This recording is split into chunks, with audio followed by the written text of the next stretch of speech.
Okay, so hello everyone. So today we're gonna try a new idea that I've been thinking about, which is to do a rankings. It's not exactly a tier list because usually when you see Langrisser Apex Arena tier list, it's kind of depends on the meta that the tier list is being made on and depends on the playstyle that you are playing.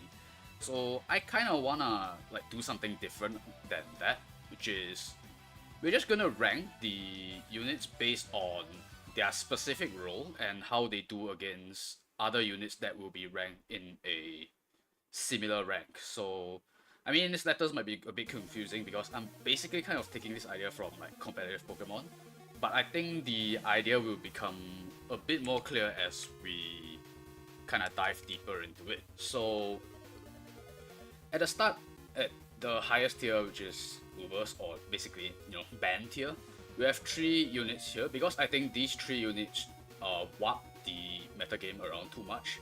First one, Awakener, is because of her. It's mostly because of her talent, which is the chains, and I think the chains just screws over a lot of units, like especially units that will rely on act against or units. Actually, no. I think Awakener screws over units that like run a long distance in basically one step more because every step after the third step you take, it will cost an extra mobility, and I think that just screws over. Like, it's basically too strong compared to everything else in the game right now, just based on that supporting function. And then she has her other utility stuff that adds on to that, which is why I think she is basically on a different tier.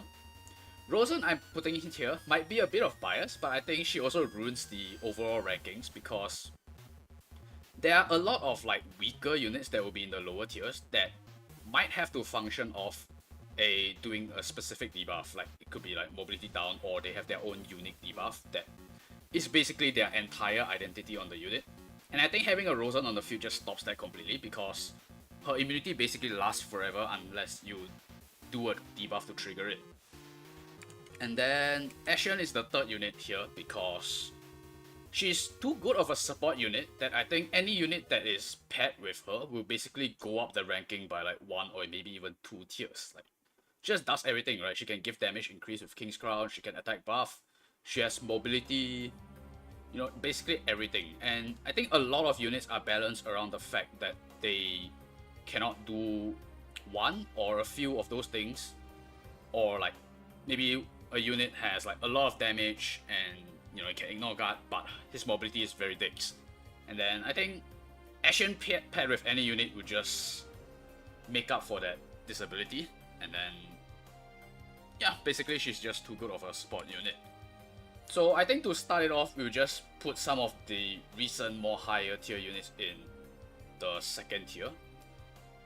And it's basically gonna look like the meta units from the current season. So I think this one will be here as well. And we're gonna go through them slightly. I don't know, why are they in that tier? So, this guy is also here. I think Lina belongs here as well. Are we missing anyone? I wonder if Tatalia is in OU. Personally, I think, okay, Patricia is definitely in here. There are probably some more units that will belong in the higher, in the OU tier, but I think for now, these units are just definitely belonging in this tier. Ashen is also that weird unit that defies the law of A unit being put on healers, and she also can A someone after she attacks. Well, yeah, she just does too many things, and the anti-crit rate also is just too bullshit of a support unit. It's just one tier above the rest. Yenny, I think she's just one of the better standard mages right now, and she's a good support unit with her portals as well. Pairs very well with any AA unit. Then she can do both AoE and single target pretty well. So she's just very well balanced, and especially the exclusive, her mobility reduction is it's pretty OP. But I think all around she's just a very strong character. She's not exactly in a different tier just yet, so we'll just leave her here. Lightbringer Premier Tank, I don't think we need to talk too much about that. She's just the most uh, consistent tank overall in both the magical and physical side. I guess the only problem is that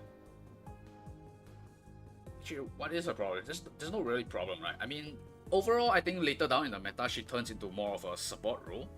But as of now, she actually still functions as a like backup damage dealer in the end game. Although later on, she will move on to use things like Night Bloom so that she can help dispel some shitty debuffs. As well as, I think in China, there's the new accessory that allows her to be a semi-healer as well, basically. But yeah, Premier Tank. Z2, the ability to one-shot revive tanks as long as they don't immunize her debuff. As well as being a very good follow-up to any kind of initiator that can get a kill or stay on the enemy side of the map. OU tier. Poly, I think, is just the premier initiator for AoE lineups, at least as of now. Especially with the existence of the Balance Blade tier 2 build, which for some reason can work. And if you get player 2 against that with no immunity and you get a bad roll, you can basically lose the game on the spot. And if you don't play that build, you play the normal Lancer or Holy build, she's just a good initiator plus damage dealer at the same time. So, and no one else can really do that role as good as her, so she's here. Jace, well, we've seen enough gameplay of him to know what he can do. Basically, if you're Rush and then you don't have a magic tank, this guy on the correct map will just basically just start the match off with a kill, and there's not much you can do about it. And then against tank push, if you don't have any way of starting the fight yourself, the Jace will just slowly run you over with the AoE terrain from his the terrain thing from his AoE that sucks you, and then he will just ignore guard based on that command. And you know, you can't really do anything against it if you don't have a way to start the match yourself. Nemia is a bit more skeptical, but I think her overall unit strength wise, she still belongs here. She's not very good against like tank push that has both a heal and a tank, but I think, like for example, if you use Judge Talisman, she can have a pretty good shot against a Lightbringer. She can like kill one life, although I think to fulfill those conditions is pretty difficult because she doesn't function well with King's Crowd. But if you're lacking either a tank or a healer, her strength just goes up by a lot because she either snipes you from literally across the map, or she just puts you in water and prevents you from, you know, doing any initiation of your own. Like by the time you recover from her water, her friends will all catch up already. Andrew right now, I think it's just the premier anti-tank push unit ahead of Oboro, but behind Isolde, which I haven't ranked by the way, because I think Isolde might be a tier above this, but I don't know. I'll let the community decide for a bit for that one, because she's definitely very strong, but I don't think I'll put her in Ubers, because she's only Ubers against tank push, like as a threat. It's just a mobile Oboro. But if you're playing like an offense to offense, I think she's good, but she's not unmanageable because she's really slow. Like if you can settle the match fast enough, she won't have time to finish setting up. But back to Andrew, I think it's just, you know, I think he's an upgraded Gintoki in the sense that he is an endgame unit, but he endgames in a slightly different way than Gintoki, because actually why isn't Gintoki here? Did I leave him down there? Okay, whatever, I think he's just slightly older. Andrew can kill the tank or he can snipe, but he can't really do both at the same time unless you run Clock, which will be the primary build when, what's her name? The Alchemist healer. I can't remember of her name right now. Basically that thing, you pump up his enchant proc rate and then people run Clock on him to cheese stuff. And then he actually becomes like an OP Gintoki. But right now he's like a slightly different Gintoki. I think he endgames the best when there is no enemy tanks, because if the enemy has a tank, I think you just get killed by a double hit. There's nothing you can do about it, because usually in an endgame scenario you assume that his partner dies, and if you have no partner, you don't have a revive, and you, even if you have attack first, you probably can't tank 2 hits. Even like if they are both melee, they will do enough damage to kill you still. But as an overall unit, probably still OU because he still kind of does a lot. He can dispel 5. He has that 30% ignore defense. He has attack first when his anger is triggered. Like, it's a lot based around his hostility, but it does require you to sack a unit, so there's the limitation. And it has to be that specific unit instead of Gintoki use, like anyone can do. So it's OU tier, but definitely not as easy to use. I think Godham is just the premier standard tank buster right now because he has no unit restriction, and then he just has a shitload of attack for no apparent reason. So usually he will get the kill if he gets to touch your tank, unless you get like a bloodline proc or something, or if it's not healthy. So with the like Taunts build, he might lose a life, but he does belong in Isolde's faction also. So if you can somehow get Isolde plus Godham, which might be possible if you first pick Isolde, because usually when Isolde gets first pick, you will ban things like Act again, so to prevent her from charging faster. So you might get Godham down the line, and you know, if Godham gets to your tank, you're basically losing that life for free, at least the first time. And if you can't even reflect kill his first life, then you need to hit him twice. Lina, I think right now she's just the best like damage mage right now for AoE. There's no one else that really comes close due to her 100% crit rate and like her bullshit modifiers on her Dragon Slayer. And that's just kind of it. Like, as a AoE mage, if you want to one-shot, I think at the same training level, I think it's just very difficult right now. Especially with the existence of Ashen. But if you assume that Ashen is not there, Rosen is not there, she's definitely belonging here. It's pretty difficult to heal back from her AoE damage. She also has like Black Hole if you want to do the debuff side of AoE with like other partners. But yeah, premier AoE mage right now that we have. Patricia is kind of similar with Poliel in that she's like a AoE booster. And at first I thought she was just kind of okay, she's just specifically for AoE Rush. But I think she can do fairly well in more general boxes as well, as long as you are initiating. Because, you know, as long as you have bodies to play off, the fixed damage that you get from her when either you attack the units that have a buff, or when you kill the units that have a buff and then she does that small AoE, that fixed damage from the multiple stacks of the debuff is actually quite a lot. Like, it can basically be half of your health if you are not careful around it. And then if you have enough of those stacks and not enough healing, she just shoots you from across the map. But she does have like a downtime issue. Like, she will have like one turn downtime where she will have to go on cooldown, and then another one turn where she has to click her 3C again. So if you can delay the match until those specific turns, she actually becomes pretty weak. But just because of her role in the AoE box, I think she's in the OU tier. Okay, so we'll finish off the more recent units, which is like post Gintoki. Girl in the Shell, I think, is just pretty safely UU. I think, what is this on soldiers? We'll just go through the kit as well, especially for people who might be not sure, or you know, some of the rarer units that even I am not sure. I think she's mostly a single target focus mage, although she does have this AoE, which is basically a weaker black hole, but it allows you to move again. The damage is pretty shit, so there's that. Cooldown is also CD5.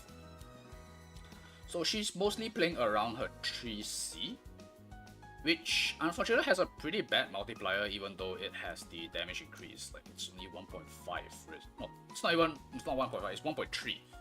So 1.3, even with 15% damage, doesn't quite make up for it. And usually this unit plays off the fact that where is it? The second tier.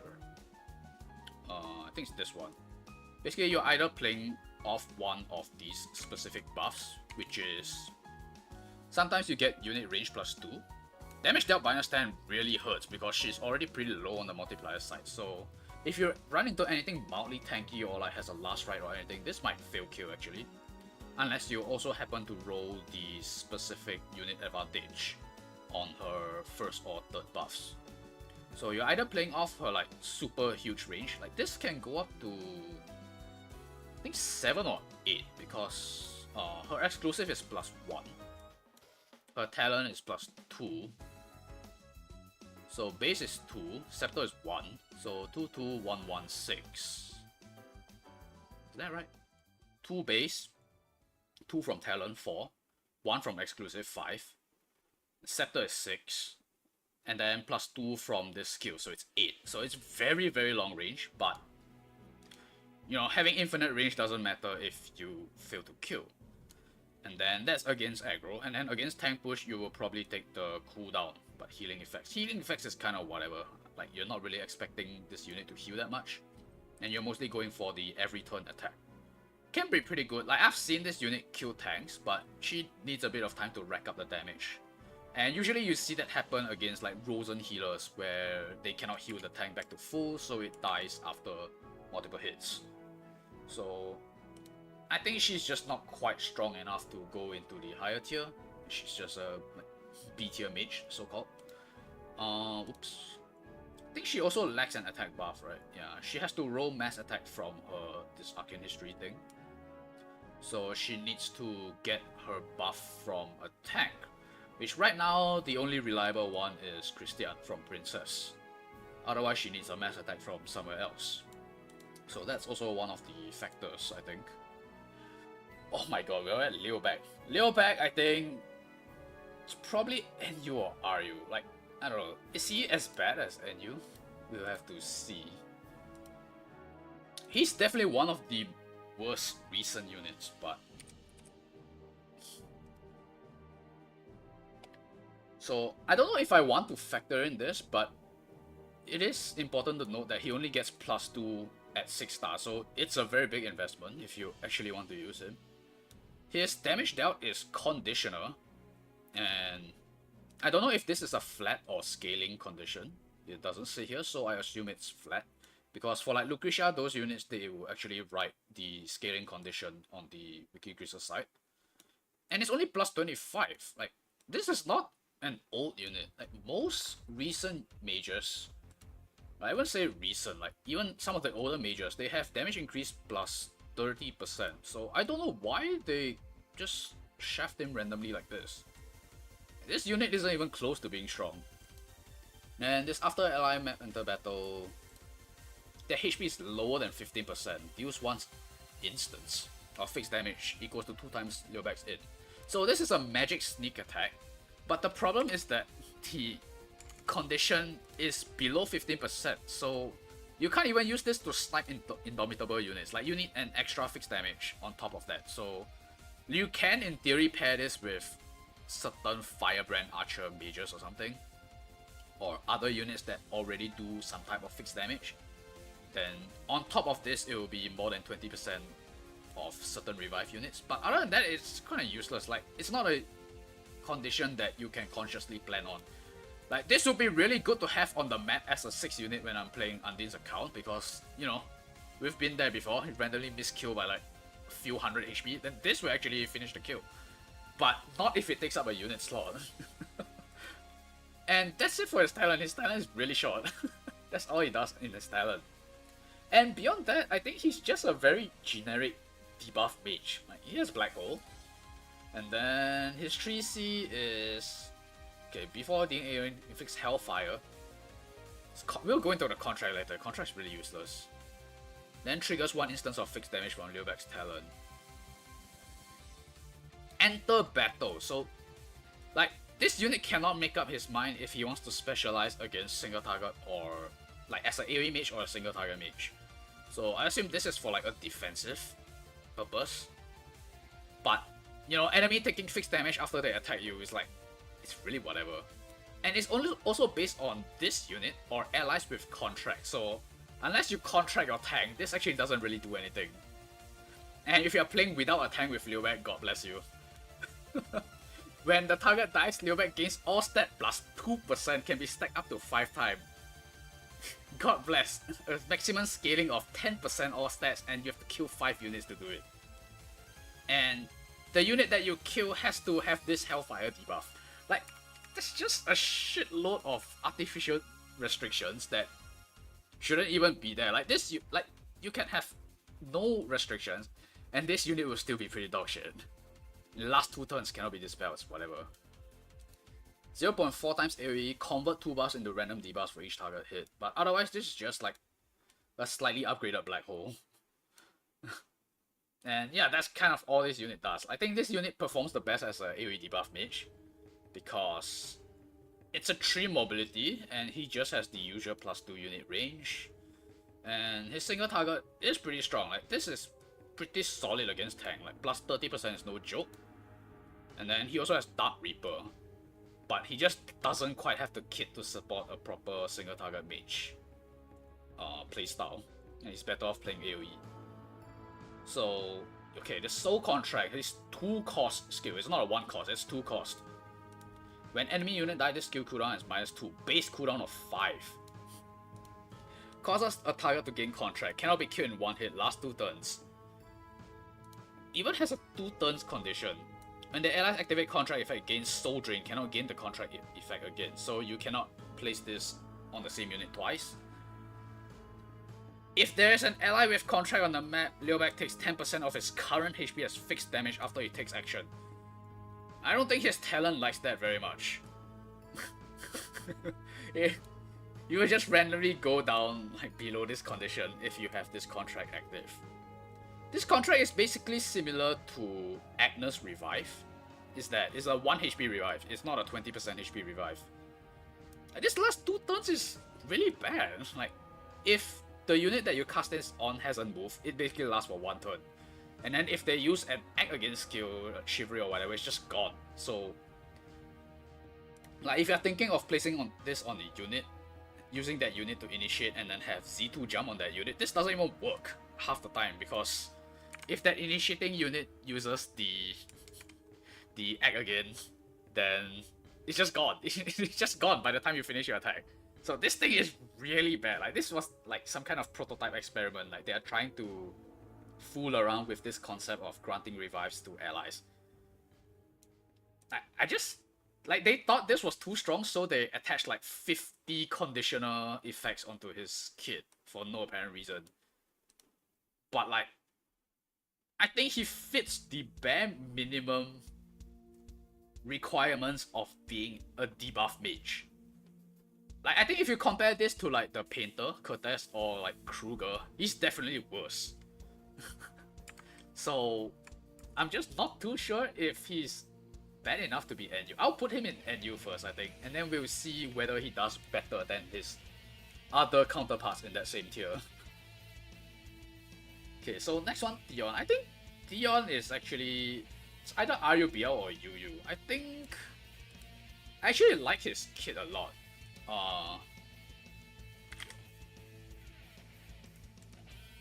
So 2 turns is literally a good job Liu for griefing team by existing. Yeah, and he takes his own HP to cast that spell. I was like, what? Why? Open Ymir Bond. I mean, yeah, that's the best part about him. It's literally the only good thing about him that I can say. So I think his talent is a bit weird. Like, this is one of those experiment as well. That, like, they're trying to create the second coming of Joshua. So it's like an AoE mage with crit rate and crit damage.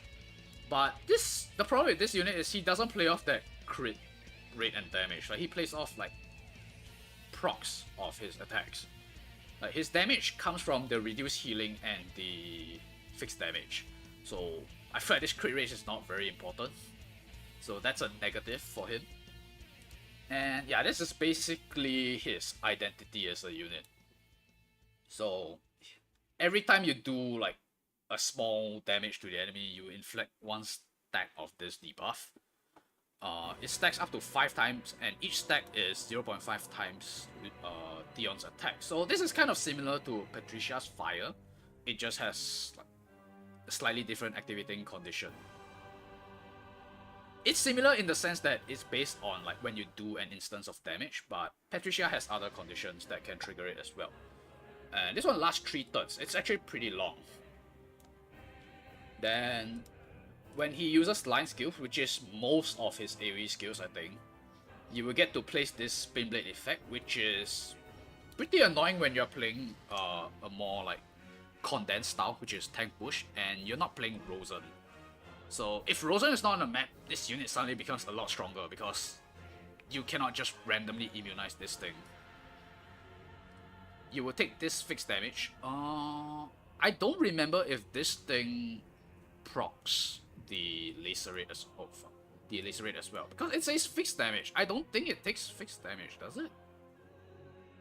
Is this not like 0.1 AoE or something? I'm actually not. PTG not even in this list. I mean, he will be. He's just not. He's actually a pretty old unit, all things considered. So we'll get to him later. Yeah.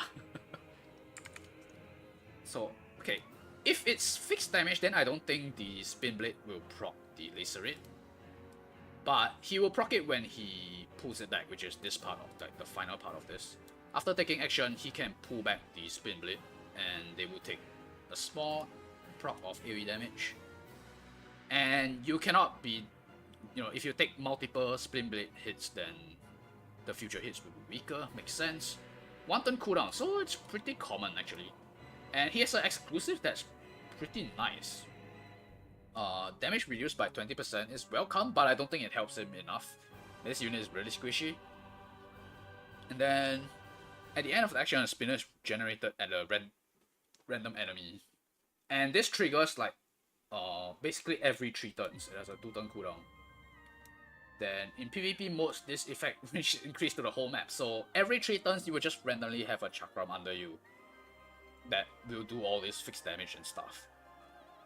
So his identity is basically like a slow style of AoE that revolves around fixed damage. So fixed damage immunity will counter this unit, as that's the majority of his damage from the Lacerate. And I think his base attack is also pretty low, yeah, 544. Don't know if they can increase this number without him becoming OP. His AoEs are all very similar.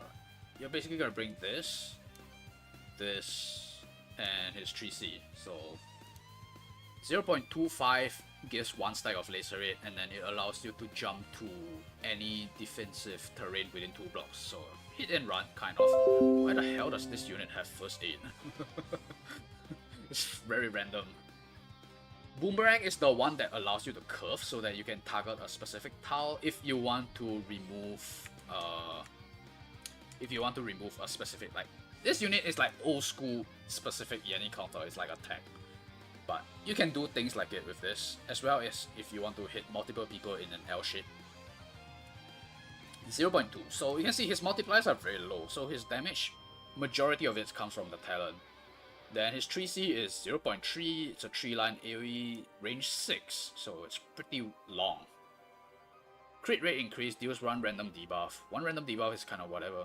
If the target has at least 3 stacks of Lacerate, then you inflict another kind of random debuff, but minus 25 is pretty interesting, because that's more than the usual. And his last 2 turns, after attacking, may move 3 blocks, so it's hit and run as well, but this is CD5, so I don't know if you want to play this unit with Clock. But in an environment without Rosen, actually, might he even be stronger than Yu? I think without Rosen, this unit is actually pretty strong. But his limitation is that his damage takes time to rack up, so he's only good against other slower playstyles.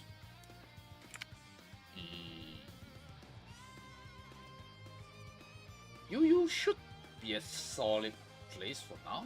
We'll have to see when the other units get filled into OU. If there's too few units in OU, we might promote some people.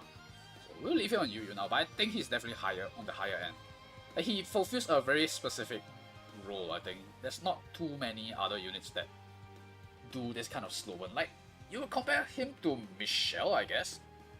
But Michelle's AoE is very short range, so I think he's definitely better than her in that case. Lugner. I think Lugner is RU. So, I don't know if people are familiar with how he works. Put Dion RU? Is he that bad? I think he's pretty good, no? He's just... I guess he does have more bad matchups than good matchups overall. I think he's... We'll see. Because I think that the lower tiers are going to be very populated when we go down the line. And I think he's definitely better than what we're gonna put down there. So the problem with Lugner is that he has a lot of like funny side effects like debuffs or something, but the problem with these is that they're just funny. They don't actually contribute you to gaining progress in the match. Like, they're just annoying. Like it doesn't actually do anything. It just annoys you when he puts like all the shitty debuffs on you with like if you have like 5 stacks of sins and then he just casts his 3C for fun. Then he gives you like 5 debuffs. So that was skill, alright. Pure skill. That's a follow. Thank you. Basically, I think he pairs well with like debuff AoE lineups to make you struggle to clean off the debuffs properly. But I think that's just all he does. And other than that, there's this this is definitely not what the skill is called in SEA. But you have to basically pray off the fact that your opponent doesn't know what this unit does in order to get proper mileage out of him. Like, if your enemy doesn't know what this skill does and then they use like a... The problem with this skill is like it stuns you when you trigger your Force Instinct, but it doesn't even work against units with like Chivalry or any kind of immunity egg again, because the stun is calculated after the unit gains the immunity buff. So this unit is basically good in like fair arena where there's a very limited hero pool, and I think he's good against enemy healers as well, because healers are usually the one that are... They are more restricted in the sense that they have to cast their skills very often. And beyond that, like beyond all his funny mechanics, he's a healer that struggles to deal with debuffs. Like if you look through his kit, Devotion, heals one ally unit and then adds this thing. So this doesn't dispel, there's no dispel anywhere on this. Like cannot be dispelled refers to this buff, which is whatever. Like he's very good with Lightbringer. Like it allows Lightbringer to buff an extra unit that is not holy. And that's about it. So his 1C doesn't dispel. Prayer doesn't dispel. Rule of Law has a heal. After taking action, restore HP to allies within 3 blocks for 3 times caster in. So you become a part-time Liana that doesn't dispel. So there's no dispel. There's only 1 dispel on his 3C. Remove 1 debuff from allies. So he does have the... Where's his troops? He does have Forest Priest, and he can use the Night Bloom, but I think that's the minimum condition for a healer nowadays, because a lot of other healers will also use Light Bloom, and they will also have Forest Priest. So this is a very big negative, in my opinion, for a unit that... Because I think this is a competition issue. Like, we will just compare him against the healers later.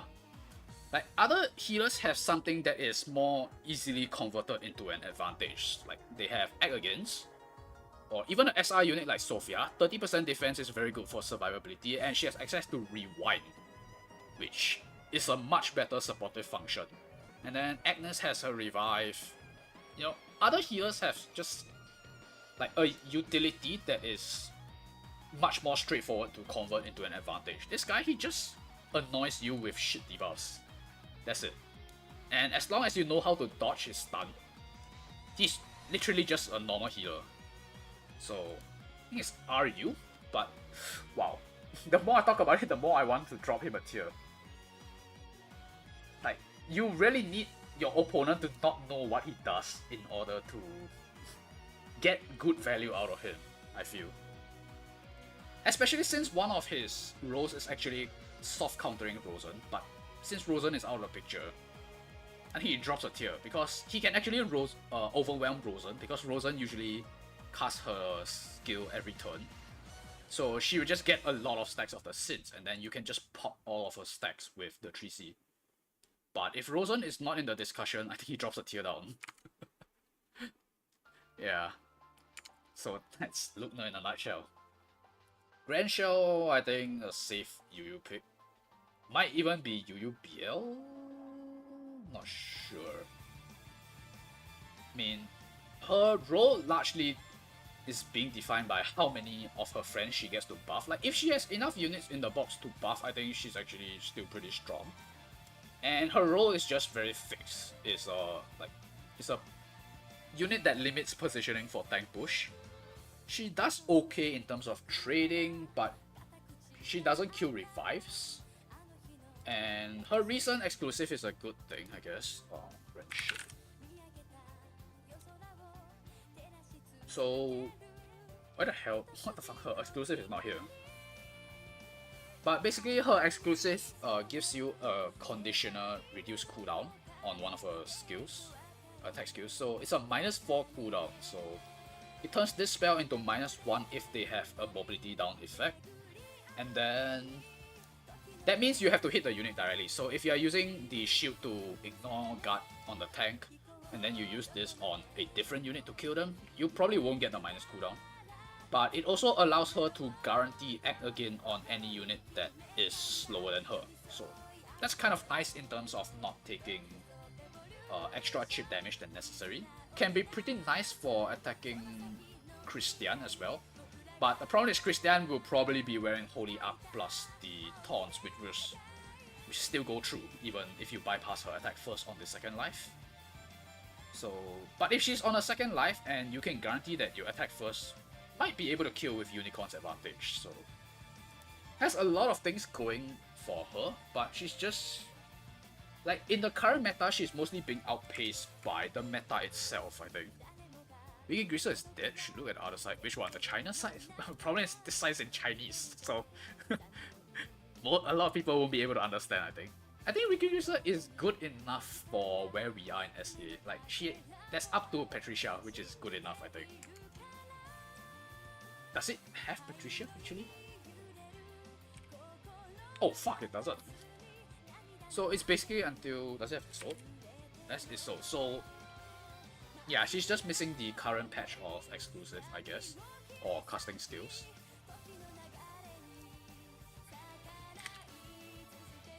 I think there's not much to argue for her. Like the previous meta unit that is mostly outpaced by environment, she's still very good at what she does.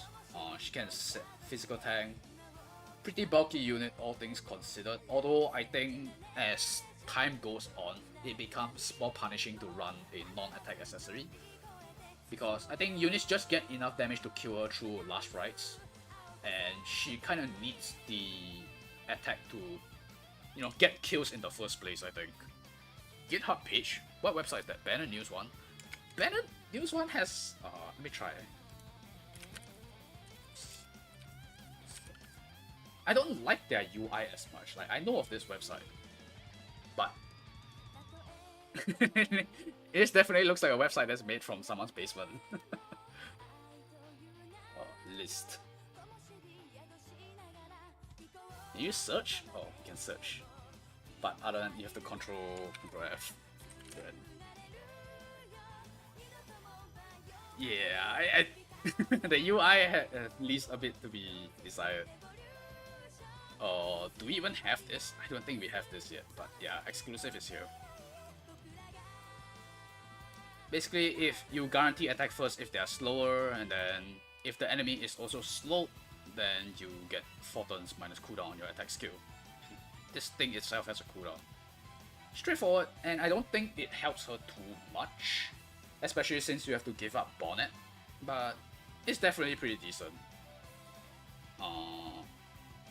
This part of the talent can be a bit tricky to trigger sometimes, so small negatives there. Barrier is really good, immunity is good.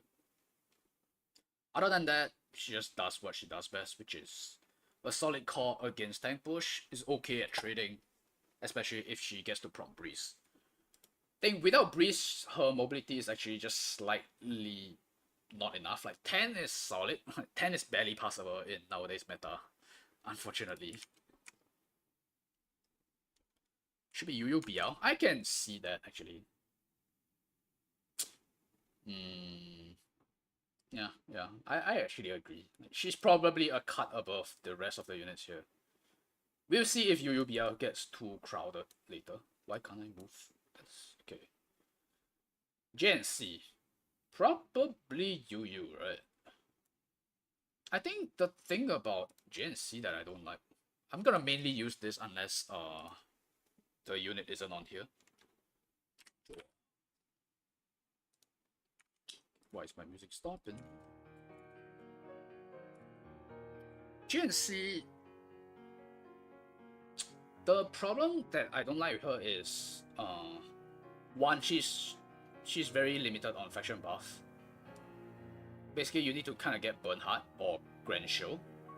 So in the Grand Show meta, I guess she's pretty good. But if we are playing Grand and Yu BL, that means Grand isn't there. Then Burn isn't there as well. So she's gonna be stuck in Yu with no buffs. Like, she has this ignore guard thing, but a lot of the times, unless it's in an exclusively single target meta, it's very hard to move forward with her clone. Like, there are enough line skills in the game that you can just break and kill the clone. And in this case, there's no Mass Crystal heal as well. I think she's very reliant on the Mass Crystal to move her clone up. Then beyond that, she's just a very standard unit with one strong AoE and one strong single target. So yeah, I think Yu is pretty nice for her. Talon has attack and crit rate 20%. And that's kind of it. Like, her entire talent is on the clone. So it just really depends on how much mileage you can get out of the clone. Clone itself, you know, you can mobility down and then snipe someone else. Which is pretty nice, I guess, but not nice enough to boost her up a tier. So I think Yu is a pretty safe call for her. Agnes. It's definitely like one of the two stronger tiers. Let's think about this.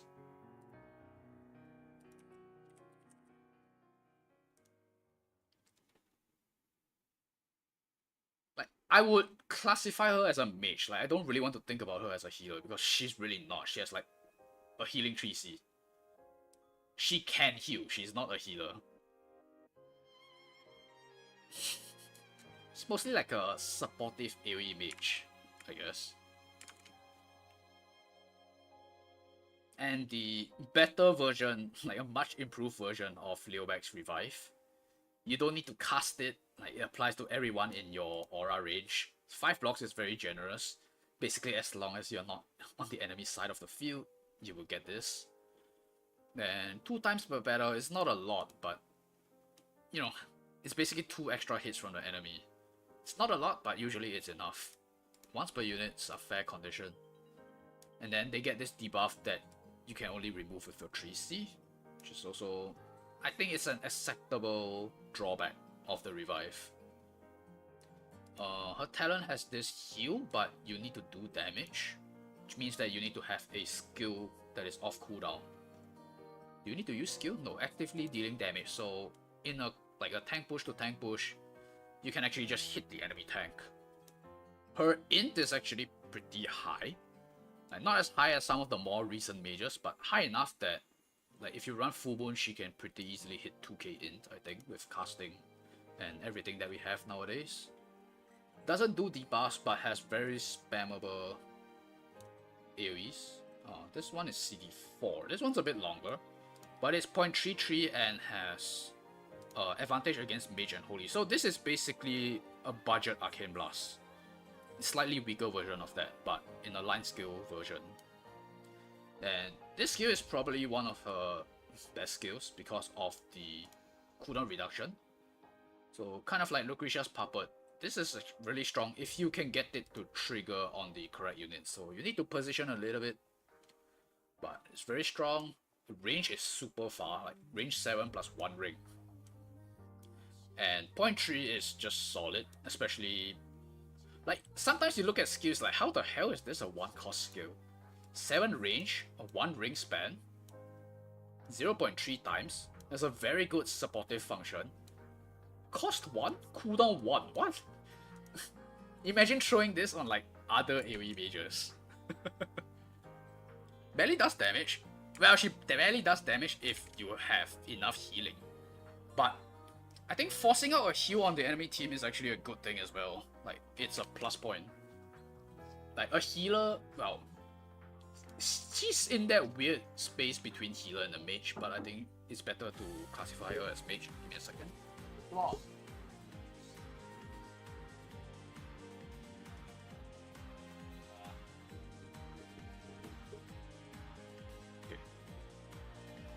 Yu is pretty fair. I think I'm dumping a lot of units into Yu. Like, who else belongs in OU? Will Jin still belong in OU? I think she still is. Like, this unit, I think, is actually pretty strong. She just doesn't deal with AoE that well, but she's actually pretty nice in other matchups. I don't think she barely does damage though. I think her damage is actually very solid. Like, she can be part of an AoE combo. She just doesn't do debuffs. Like her 2C, the 4 cooldown one. I've seen a lot of healers randomly get fried because they think, oh, it's just a very generic AoE. And then they get fried by the advantage. This is a bit of a knowledge factor, but sometimes against AoE combo, there's not much you can do about it. Because it's not like you can not use your heal on the previous AoE.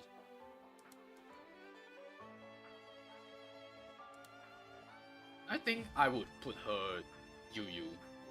Maybe even Yu BL, because the revive might be a bit much to deal with for units that are in Yu.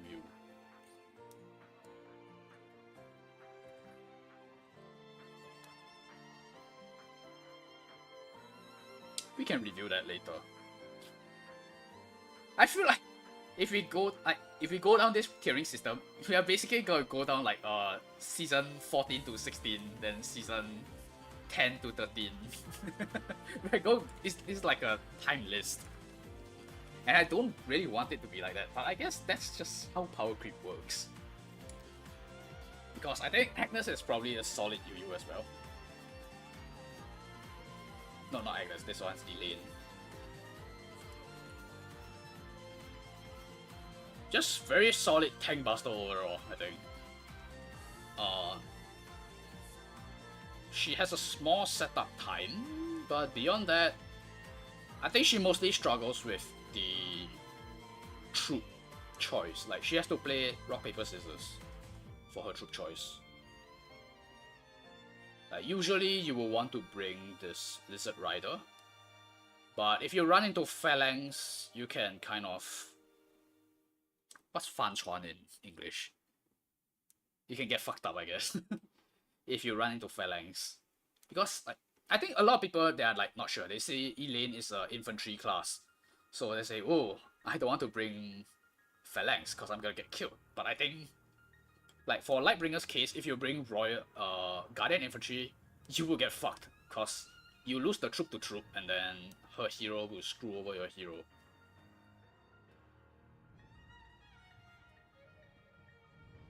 But against the other tanks, she has a plus point is that she doesn't need to melee. I think this is range 2. And then her other skill is range 2 as well, I think. This one. Yeah, so she bypasses the Holy Arc build that is currently popular. Does a lot of damage. And yeah, it's mostly just her... Just the troop gamble that you need to play. Because like, oh, it's like, what if my enemy brings Phalanx and then I don't do enough damage, or I do too much damage to myself? Then I bring infantry. What's her best infantry? I think it's probably Duelist, which is not terrific for damage. It's good defensively, but offensively it's a bit lackluster, I think. Just better Cherry. Kind of, but I think Cherry's... A very big part of Cherry's identity is, yeah, the assassin. That's a pretty major part, I think. But the way she functions is kind of similar, I guess. It's just that their role is different. Like, I wouldn't really think about using a Cherry to bust a tank. So, they function similarly, but in a different role, I guess. I don't really want to consider, like, Angels or the Pegasus, because I think Flyers are really bad for damage, even if it's a neutral option. Like, it doesn't matter if it's neutral if you don't do enough damage. And Angels is mostly a defensive thing. That's the second part of her kit that's kind of nice, I guess. She's not too scared of physical assassins. Especially those that are not like actual assassin classes. So like, basically not Norsham. 80% is disgusting, but I think you need to have like bonus 300, I think. You need to have 300 extra skill compared to the attacker to get 80%. But even without that, I think as long as you have like 100 skill above, it starts from like 40%. So it's not a linear scale exactly. But I think this is very convenient for surviving assassins. But if you're playing no tank to no tank, I think this won't help her against something with like a 1.8 times skill. This just is not enough to save her. But I've seen things like Oboro fail kill Elaine, so you know, as long as you can trigger this condition, you can catch people off guard, which is a plus point for her. So I think Yu is cool. She's not bad enough to be in RU, not good enough to be in OU. We need to start populating this tier. Van. Probably PU. Like, this is a PvE unit, right? It's just a purely boss killer. Like, his entire kit is just for killing bosses. Yeah, because you need to hit people consecutively to basically have a talent. And that's all he does, right? Hit people.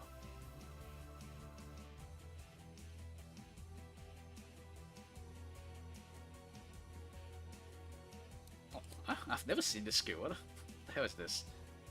Physical within 3 blocks. Enter battle instead. So he can. This is a taunt skill, which is pretty rare in Langrisser, but you need to hit the AoE. Pretty short range, and it's a line skill. So can't even make too much of an argument as a utility option for him. He doesn't have revive. He can be pretty tanky with werewolves. That's about it. I think classified dog shit for Apex. Pretty good in PvE, but well, this is an Apex list. Sagani. How would Sagani do in an environment without Rosen? I think he might be OU. Is he strong enough to be in OU? It's not quite the same class, but like at this point, UUBL will be like all the units in the Grand Meta, like Lost Ham, Archon, all of them are gonna be fucking UUBL. Then we might as well just open up a new tier.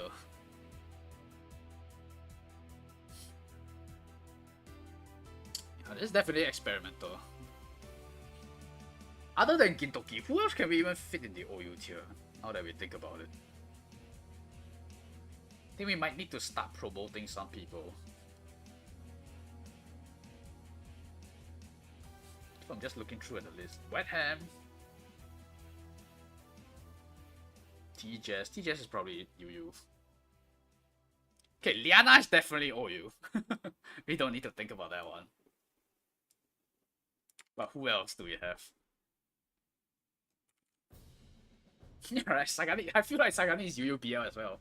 But I'm gonna fucking put Lost Time here, I'm gonna put Archon here, and this is basically the Grand Meta. I'm gonna put IBC here as well. We'll see, we'll see. Like this unit might be UUBL as well, Alicia. Basically some of the like slightly more recent metas, like a year ago or something. Horseman. Can Horseman even belong in NU? Oh. Amadeus. It's pretty funny that there's a deuce in his name. If nothing else, this unit has entertainment value. Or you will end up being any of the newer units plus current meta. Yeah, I guess that's how a tiering system would work, right? Like, reality is still reality. Oh my god, it's like Garchomp and Titar dropping to lower tiers in Gen 9. I think this unit here is just mostly you have to look at the exclusive, I think. Each stack of Sacred Tree armor, damage plus 5, unit above 40%, unable to be killed by deadly damage, restoring 20% HP and gains 4 stacks. What is the stack? Attack and defense increases as... Oh my god, this is a very hard to use talent. After using a straight line, it inflicts displacement effect on the enemy, repels all target 1 block. After taking action, for each time damage is dealt this turn, including fixed damage, gains 1 stack of Scat 3 armor. Scat 3 armor. Not sacred, Scat. Can block damage equal to 8% of max HP. So it's an 8% shield per stack. Goes up to 4 times, so he basically gets 32% HP every time this thing triggers.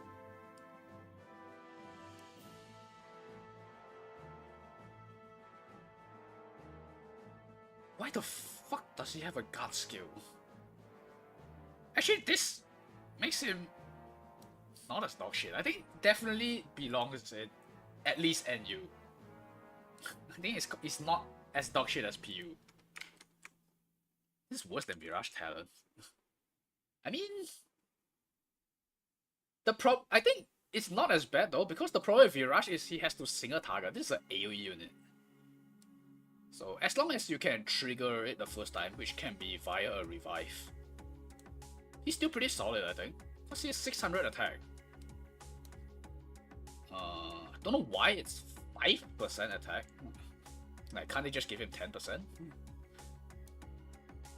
This is a weapon.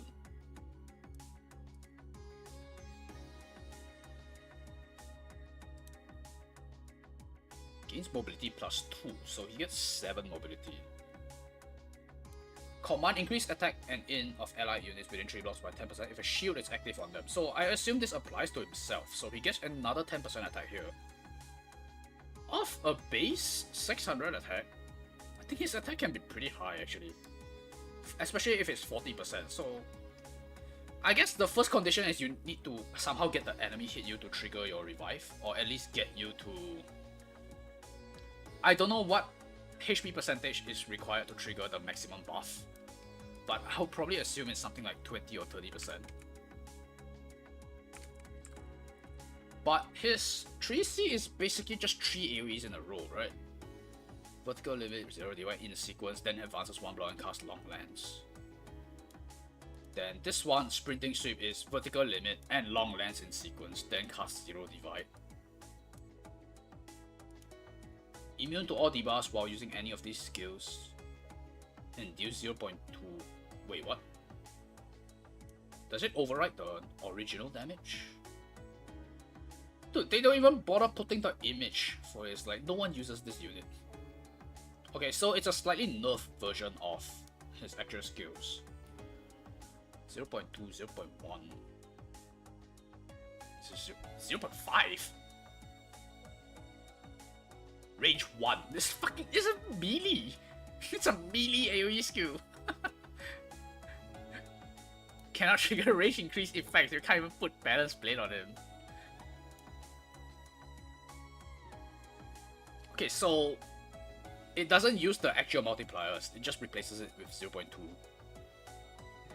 Changes the cooldown of perdition to 3 turns. If the enemy's max HP is more than 5 times the caster, damage increases by 3. So this is for like PvE when you use it to fight bosses. Alright, this is not applicable in Apex. It's no one 5 times more HP than him. So this is 0.6 times AoE. And it triggers like all these random effects. But 0.6 is not enough to kill someone, I think. It can apply stun. Applies this attack and in debuff, and then the last one is ignores defense. Does this carry on over to his 3C? Probably does, right? So one of the AoE slightly hurts more than the others.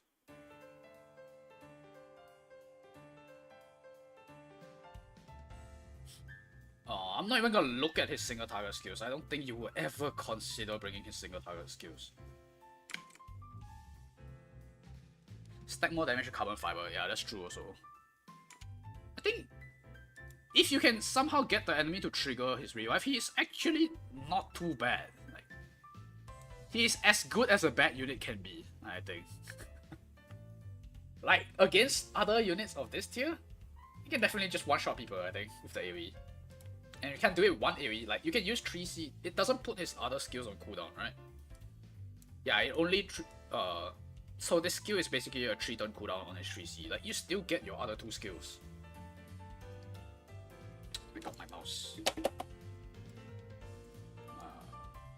Low mouse? Okay.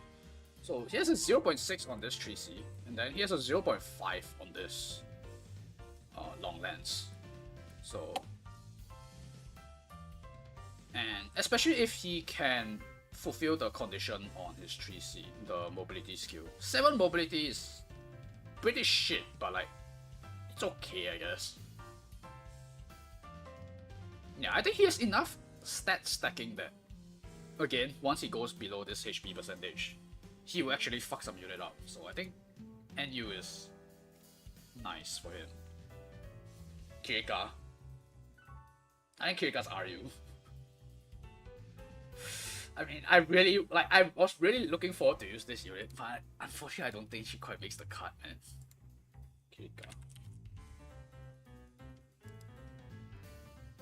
Although with her casting, she might get bumped up to you, but it's not here yet.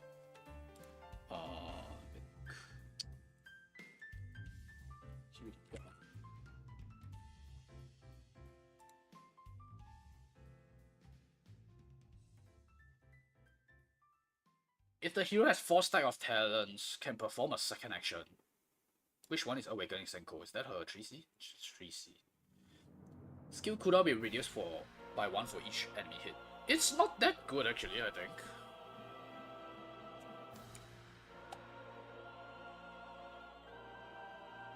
Because usually you start with the Subamen Otoshi, which means you have 0 stacks when you use this skill. Where is it? It's this one. You usually start with this and cooldown 2, so you basically use this, and then you get your 2 turns of talent, and then when your talent runs out, you use this again. So I feel like this casting doesn't even fit into her normal cycle. This means that you have to end turn, then use this thing. I guess you can do that, and it will give you a lot of like if people don't know about this casting, they can basically misjudge her actual threat range. Because you end turn, then you move and jump forward. So like assuming you're not running boots, you're using 3 mobility. So you end turn, you get but you need 4 stacks of talent. What the fuck? This is so hard to use, man. Like, are you really waiting to turn 3 before you use this? Nah, I'm not gonna factor this into her strength. I think it's a bit too weak. It gives her an A, but you need to have 4 stacks of talent, which, if you're not using Divine Boots, means you need to end turn for 2 turns. That's kinda bad, though. Otherwise, this is basically like a one-shot style AoE unit. And 0.6, what a coincidence, we just looked at a unit with a 0.6 times multiplier. But the problem is that she's physical, which I think this one will be dependent on meta, but most of the time people will be building defense instead of magic defense primarily. So it's harder to snipe people, unless you are sniping a mage. But anything else actually tanks this AoE pretty easily. Like, you might do a lot, like you do like 80 or even 90%, but they're not gonna die, unfortunately. And if they don't die, then you don't really fulfill your role as a one-shot caster that well. She has like the other AoE, but this one's mostly like a chip damage kind of AoE. 0.3 times, and then after taking this action, if this unit did not move, you do an extra 2 times. Is pretty nice. But you really have to stand still to use this thing. A single target is really shit. Like, I've used this unit before, and I've seen other people use this against me. You are not going to kill anything that isn't already damaged. Like, even mages, you might fail kill because of the innate damage reduction on mage troops. She just has attack 20% and 0 damage increase in her kit. Like this one, she has a bit, I guess. 10. So she has an aim. She has an aim's worth of damage increase, which is not good enough. I guess this one can kill flyers because of the bonus, but that's about it. So she's just anti-flyer. That's it. So She just has a lot less utility than other units in UU, I think. Like, it seems a bit harder to make her work.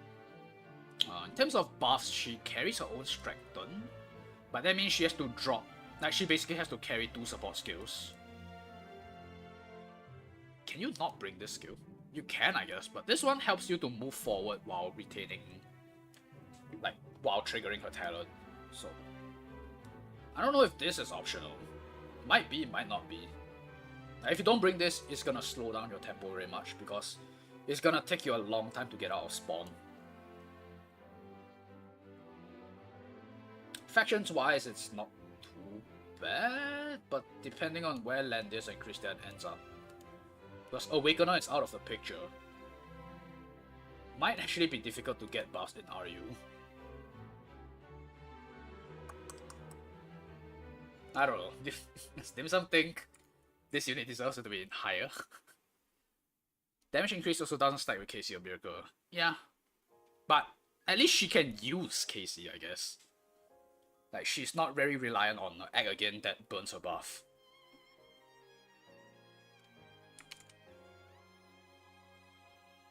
Attack 570. I think as long as there's an aura tank in UU, she will be RU. Which I think there will be an aura tank in UU. I think Landis will be UU later. Sonya. I know she has a tank, and I know she has like a pseudo taunt skill, but I don't actually know that much about her.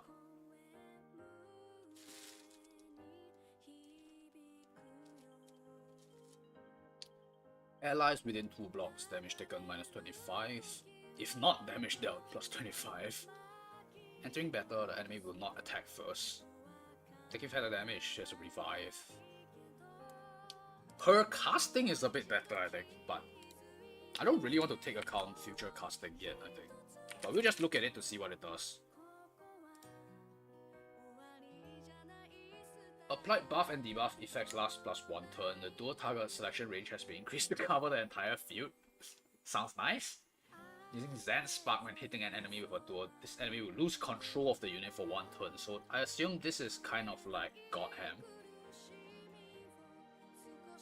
Zen Spark, I think is the, like, she has an AoE when after she uses a 3C. So we have to look at what her 3C does first. So, okay, let's look at the rest first. I don't think she does much, actually. So this is her guard skill. I think she has to bring this, especially seeing as they place the immune to displacement in the 2C. So I think his 3C doesn't guard. Yeah, her 3C has nothing to do with guarding. Her 3C is just something else. So she has to bring this guard skill to cost. I still don't understand what this command does. When allies within 2 blocks battle with enemies outside the range of this command, damage taken -10%. So this is like assassin, I guess. So as long as you... Okay. I think the first time I saw this was in Golden Voyage in SCA, and I did not understand what it's talking about. This is much more understandable, I think. So as long as the attacker is outside of this 2 block range, you will just take 10% less damage, which is kind of nice, I guess. It's not much, but it's something. She also doesn't really need an external buff. Last 3 turns, so basically it lasts until you cast it again, I guess. You have a 1 turn downtime. Beyond that, Shield Bash is there. Okay, she can't really bring this because this is her, unless you use her as a DPS, because this is 2 cost. So probably just always bring this. Dispel 2 unit restores 30% HP, double if you are weaker, gains reinforcement. So just 2 dispels, and then it's basically a healing skill. Nice, but also kind of whatever. Cooldown 3. So this is like a first aid, but it doesn't heal you fully, but it dispels 2 debuffs. It's kind of whatever, I think. Okay, so I think mostly she's gonna be looking at her 3C. Yeah, you have to get close to be unaffected. So if you want to bypass that 10% damage reduction, then you need to go near. Which is kind of nice, because I think nowadays the units like to snipe from afar. But then again, most units that get close to you in melee will probably kill you. Used to apply duel to one enemy unit. Can only target the caster for normal attack and skills. Okay, I assume this one, for skills like Black Hole, that means you can only click on the caster. So basically it's the reverse of like Pepsi or Subame's hiding. So it will basically not allow you to select anything else. Cannot be dispelled. Last 2 turns. So this goes up with her casting. 3 turns is pretty decent, I think. But for now, it's 2 turns. In non-PvP mode, this debuff is replaced. Okay, it's whatever. After units, this unit gains this thing again. Attack and defense plus 20. So she has very high uptime even without someone else buffing her. This hero also gains Lure. When battling an enemy with duel, chance of being critical hit minus 100%. Okay. It's kind of whatever. When this unit has Lure, this skill becomes Electric Sword. So that's the Zan Sword or whatever thing. CD 3, range 3, span 2. Teleports to target location and then deals 0.25 AoE damage to enemy within 3 blocks. Can this unit run Balance Blade? I guess she can, right? Does she want to run Balance Blade? I don't know, it's purely for a 3C. This deals magic what the fuck, why? Why does it deal magic damage? And it has a 50% chance to inflict 1 random debuff. Okay. If one of the target hits has duel, can move another 2 blocks and attack again. This attack again effect can only occur once per turn.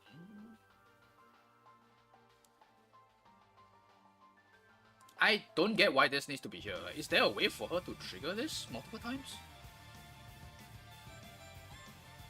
Oh, I guess since you get to keep this skill, so you can actually clock this. And this is to prevent clock abuse, which is kinda random. Buffs do not decrease in duration, so... What are her damaging troops actually? She has no space to bring an attack skill, because she has to bring 3C. She has to bring guard. And then she has to bring this. So the only other option is if you're not bringing guard, which is pretty bad because it forces you to choose between... Like if you're bringing guard, you can't really use this properly, right? Because this is just limiting one enemy unit to only attack you, and beyond that, this is just an AoE. That's kind of whatever.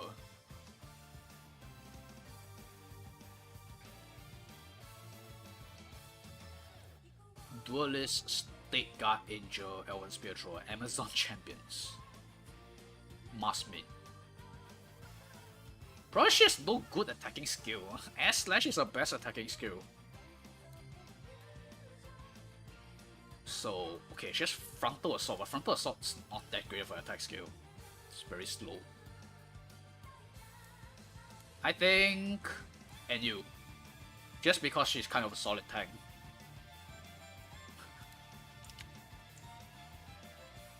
I don't think she's RU.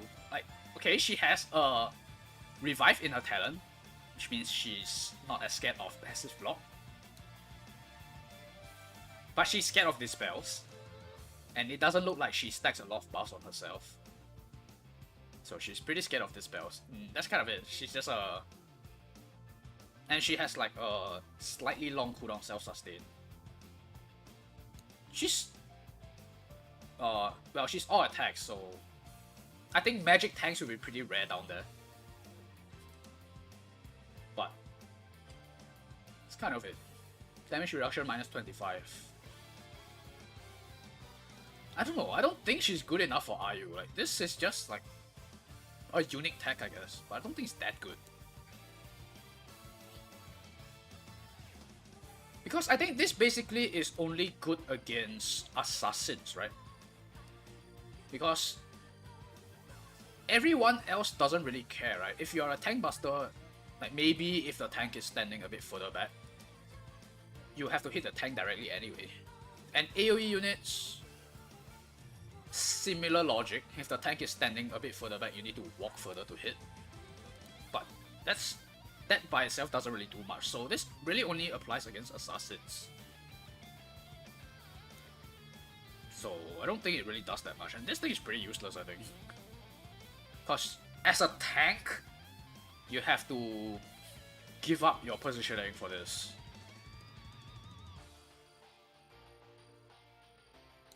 Move another, like you can move back with this, I guess, and run your cooldowns down. But I think she is just a pretty solid tank, and that's about it. She just doesn't do anything else.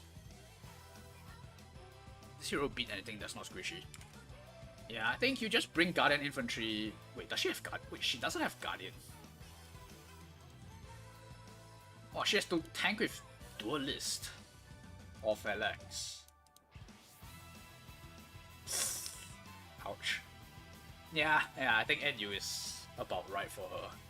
Excella, I have no idea what this unit does. I haven't even used the skills in PvE. Lancer and Flyer class. Heaven's Guard, Dragoons, Pegasus.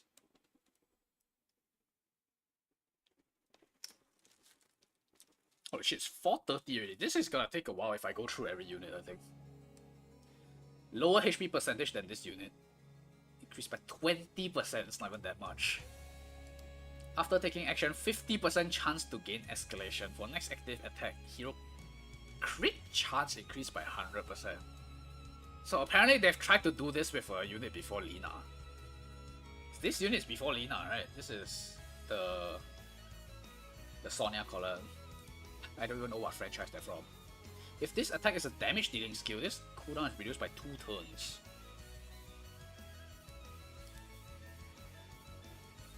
Does this not remind you of Lina?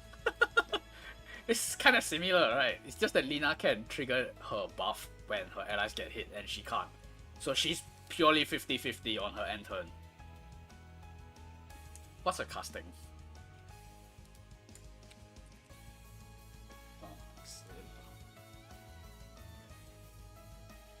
Ancient Song, I don't know what the hell is that. Attack 5%. Gains escalation and can attack again but cannot move. Okay. Just for reference, which one is Ancient Song? This one. The assist skill, okay.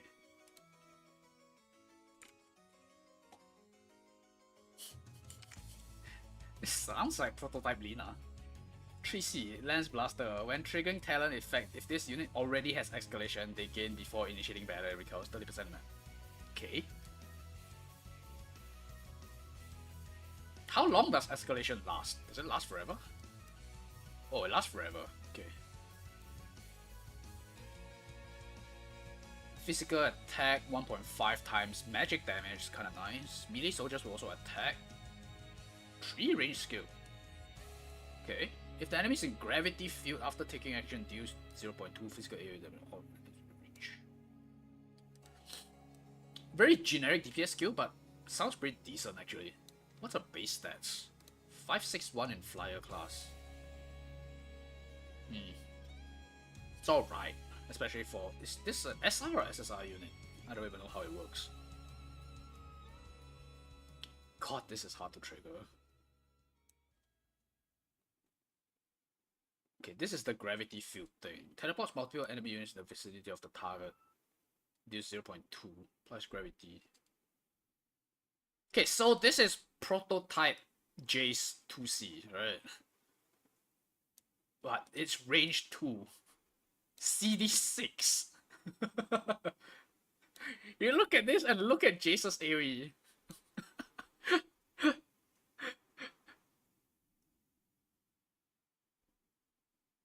This is exactly the same skill as Jace, right? Except Jace does quite a few things more. It's like longer range, lower cooldown, as well it has the command effect, the MDEF command effect, as well as the mobility restriction when you're moving out.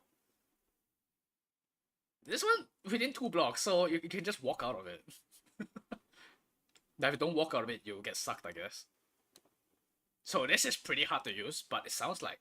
I mean, this basically changed the AoE on top of her 1C. Javelin, Ancient Song. 50% chance of not consuming escalation. CD3 and with a cooldown reduction of 2 turns. But everything else is generic.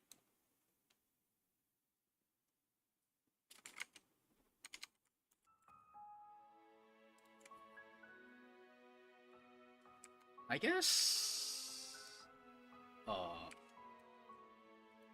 probably NU, right? I don't think he's as bad as Van. Like Van literally there's no redeeming qualities. She does have redeeming qualities. Like she has decent DPS troops. Like I guess it's Dragoons, but wow. She's not Terrain Master, so if you bring a flyer unit with Dragoons, suddenly you get cooked by Terrain.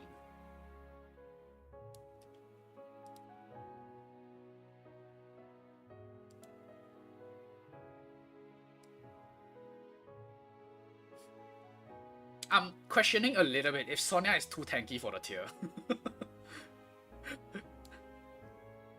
Because in theory, she could be a solid slow tank buster. Like, you might not be able to kill the tank in one hit. But I think the magic damage is a pretty good mechanic. And 3 range, so you can poke while in range of your tank pretty easily. And if you have this escalation, it's cooldown 1. So basically, I think this is the tougher part about her kit. Why the hell is it range 2? How the hell are you gonna use it? Why is the AoE lower range than her 3C single target skill? What? Why is this range 2?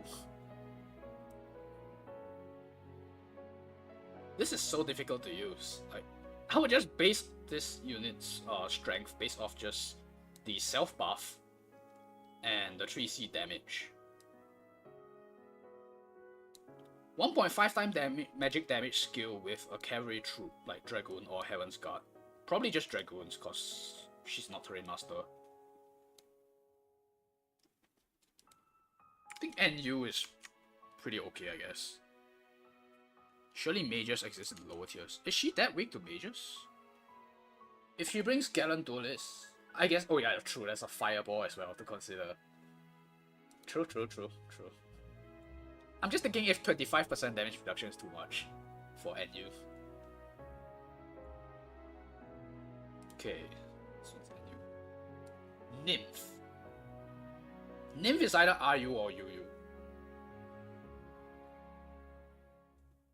Dump her first, dump her in UU first, and then we'll look at it.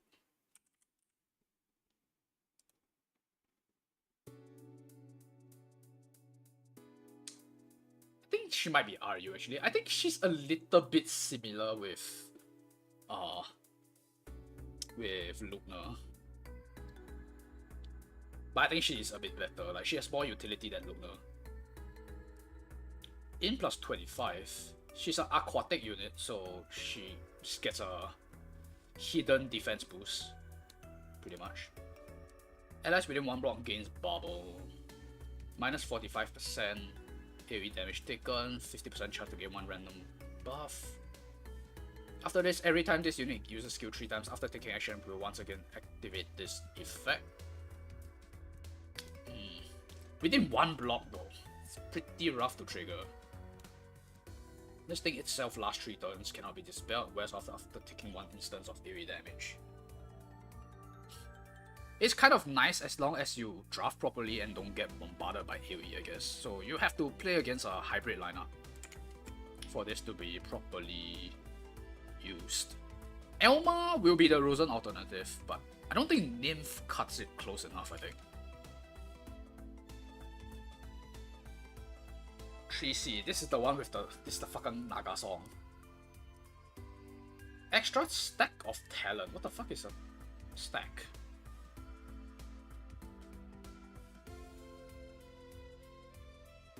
Which one is the stack? The bubble? It doesn't stay. It doesn't say anything is stackable here.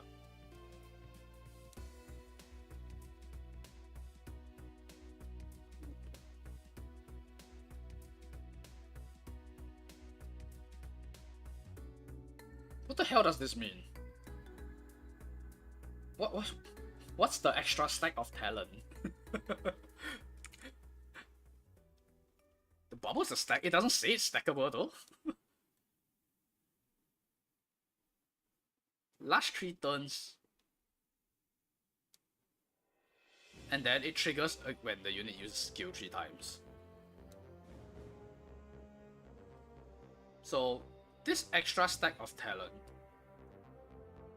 Oh, to allies. So does this mean that you can just give everyone a bubble? I guess so, right? Like, I don't think it stacks, but I think anyone that doesn't have it will get it, as long as they're in range of this skill. Span 3. I think that's what it means. Gives the buff damage dealt plus 15%. So, offensive miracle? Last 2 turns. After using this skill, gains, after ending action, restore HP to ally unit 2 blocks. 2 times caster in. So, a budget Liana kind of healing. Last 2 turns. This the funky part about a kid. If you're not careful of this. All enemies on the map have a chance to gain slumber each time they take action, cannot act.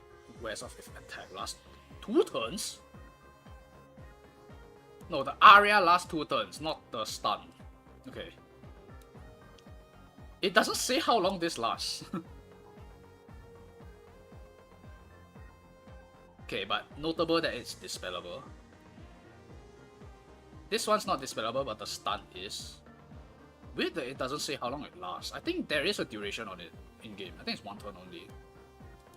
Can only activate a maximum of 4 times during its duration. I actually thought it was 3, but there's 4 actually. Chance of activation increases the closer units are to the nymph, up to 10% chance. This unit already has a stun, but they will not be targeted again by this effect. Kind of strong, no? In the lower tiers? I think the lower tier healers are not very good at dispelling. The lower tier units are not good at dispelling. Like, their dispelling is basically reliant on Nightbloom and the Forest Priest. And God forbid if your healer gets stunned.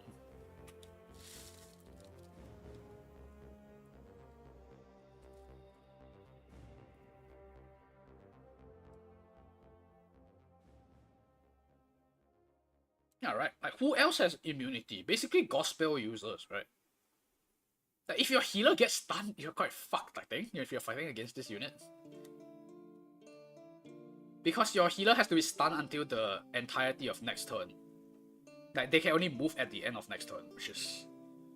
Basically, you don't have a healer for like 1.5 turns. I guess mass resist. Basically, you have to bring mass resist against it, and then it's kind of fine, I guess.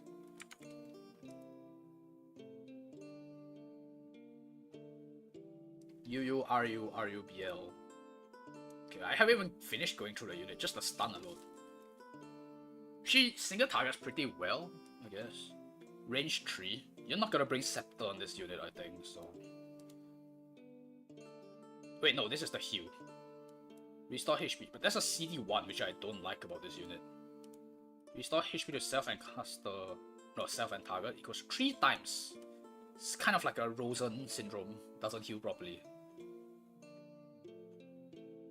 But it has like a mini Tiaris effect. So this is kind of a 6-time caster in, because you heal another 3% later. Gains Tidal Surge if your tank is also aquatic or your whatever unit. Target also gains Tidal Surge. Holy Word, Free Strike. It's more like a mage actually. Maelstrom Dance. This is the 2C single target. 1.6 times. Range is also 3. Soldier range +1. After battle, enemy is considered to be in water. It's kind of whatever. Last 2 turns also inflict. After taking action, this unit and allies within 1 ring take fixed damage. Kinda nice. Cannot be this one. Last 2 turns. 2 times caster in for 2 turns. It's actually a pretty good skill. But this one has a semi-heal, I guess. Attacks enemy along 3 lines, range 5, CD3. This one is CD2. Deals 0.3 times AoE damage and dispelling 1 buff. Also restores HP to ally. This is Florentia's 3C, no? But like without all the coins effects. Isn't this just base flourish, just 3C skill? But with a lower cooldown, I guess. How far is the effect for the stun? I think it's the whole map, dude. It's just that you're more likely to get stunned when you're nearer. There's no specific number on it. Chance of activation increases the closer units are to nymph, up to 100% chance. So it's guaranteed when you're near enough. You just don't know how near. But as far as I know, this is the whole map. Because, yeah, all enemies on the map have a chance to gain slumber each time they take action. It just scales the closer you are to her. But we don't know how it scales exactly. It would be pretty impossible to test because it's a percentage proc. You kind of have to just go by feel. There's probably a minimum somewhere, no matter how far you are. I'll probably say around like 15 or 20% minimum. But if you're near enough, you're guaranteed to get stunned. 4 procs is pretty insane actually. I think this might be UU or RUBL. Maybe RUBL. So I think this might be too strong for RU. Just because of the fact that it's like 4 stuns and you basically have to bring someone with mass resist to fight her. If you actually want to play the game. But she might not be as... Maybe it's UU. But I think there's gonna be quite a few healers in UU later, which will fulfill a similar niche. She's more of a caster, I guess, with her attacks plus the stun. It's a bit of a hybrid.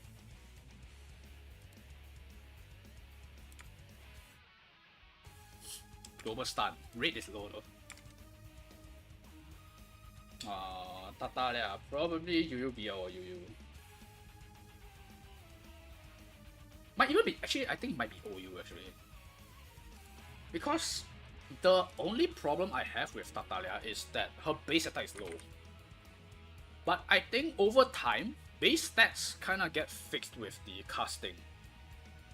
So, I mean 566 is not even that low, it's just that the gear that she runs isn't usually attack gear. And she doesn't have an attack. Wait, she does have an attack talent. Crit rate. So she has attack and crit rate, no crit damage. Fixed damage is guaranteed, not dependent on crit. The diagonal is whatever. 2 times attack, deals 1 random debuff. It's kind of whatever. Yeah, I think she's OU actually, because she has this pseudo Kruger effect as well. So Kruger is, I think, when you enter near people, right? This one is when you use skills on allies, no matter how far they are. You get just 3 rubbish debuffs.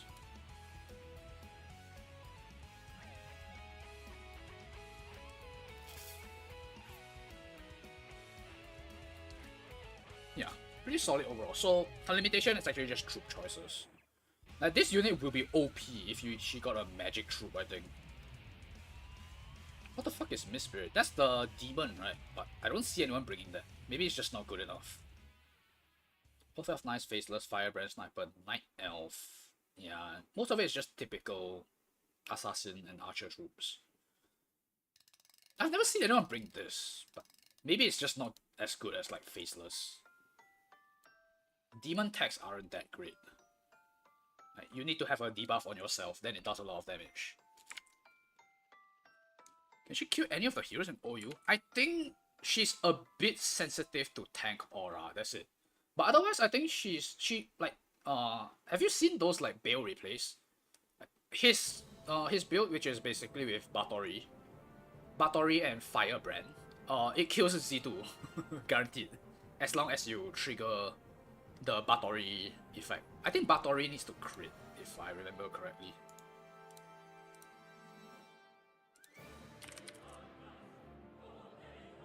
But yeah, this is why the attack is usually kind of low, because it's just crit rate 10%.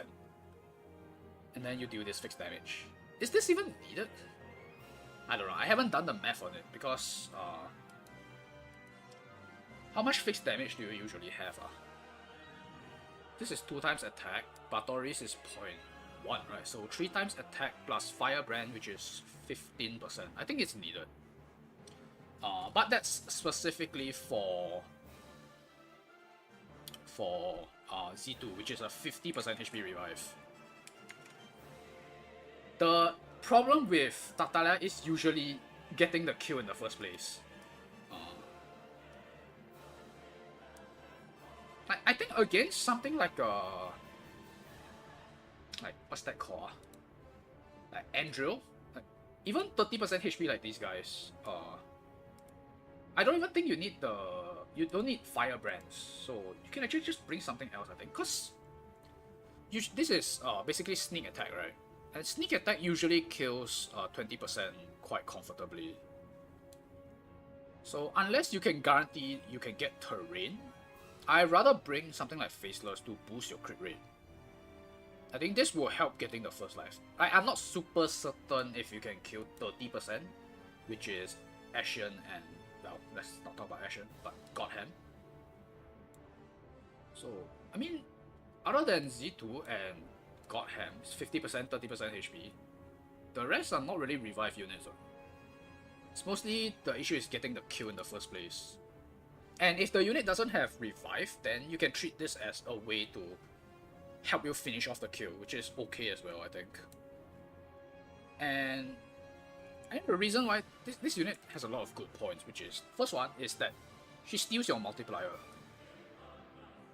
Damage multiplier from this attack is equal to the strongest single target skill that the target has.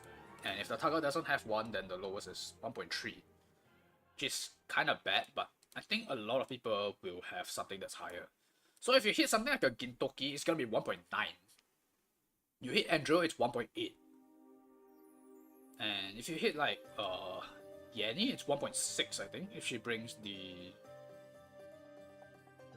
2C skill. So multiplier is actually pretty high on a lot of these targets. Like, you won't really try to snipe a Poli, so it's kind of whatever. Zerida is 1.8 or 1.9, I don't remember exactly. Godham's I also don't remember, but if he has air slash, then it's 1.5. And this unit is also not scared of reflect. She has this passive.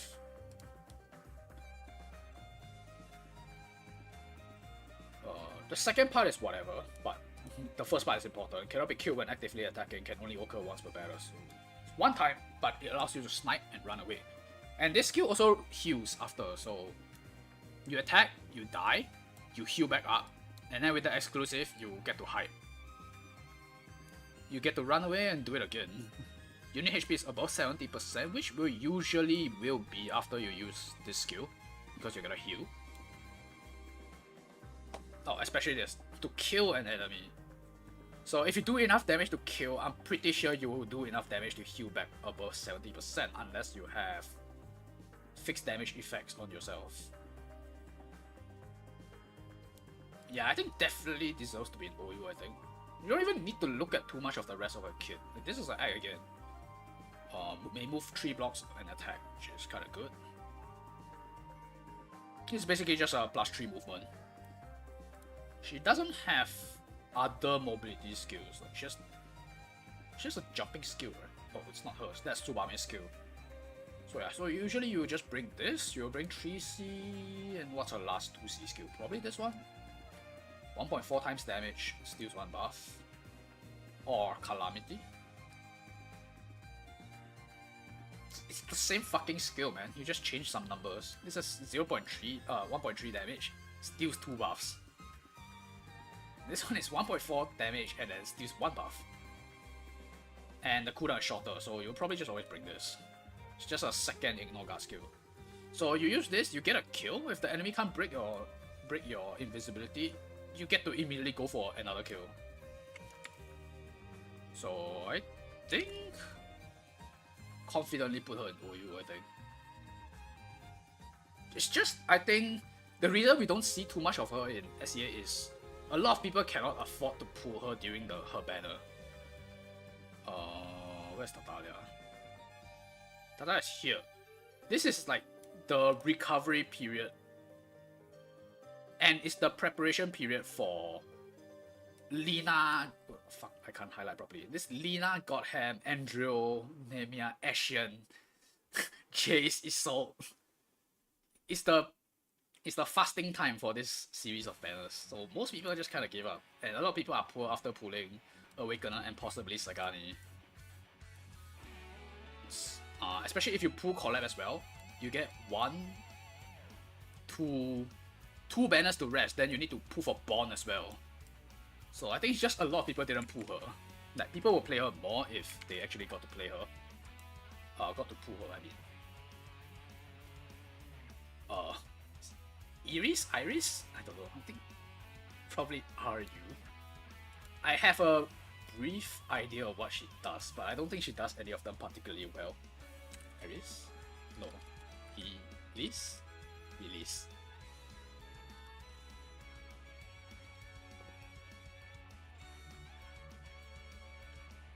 Why the hell is her exclusive not here?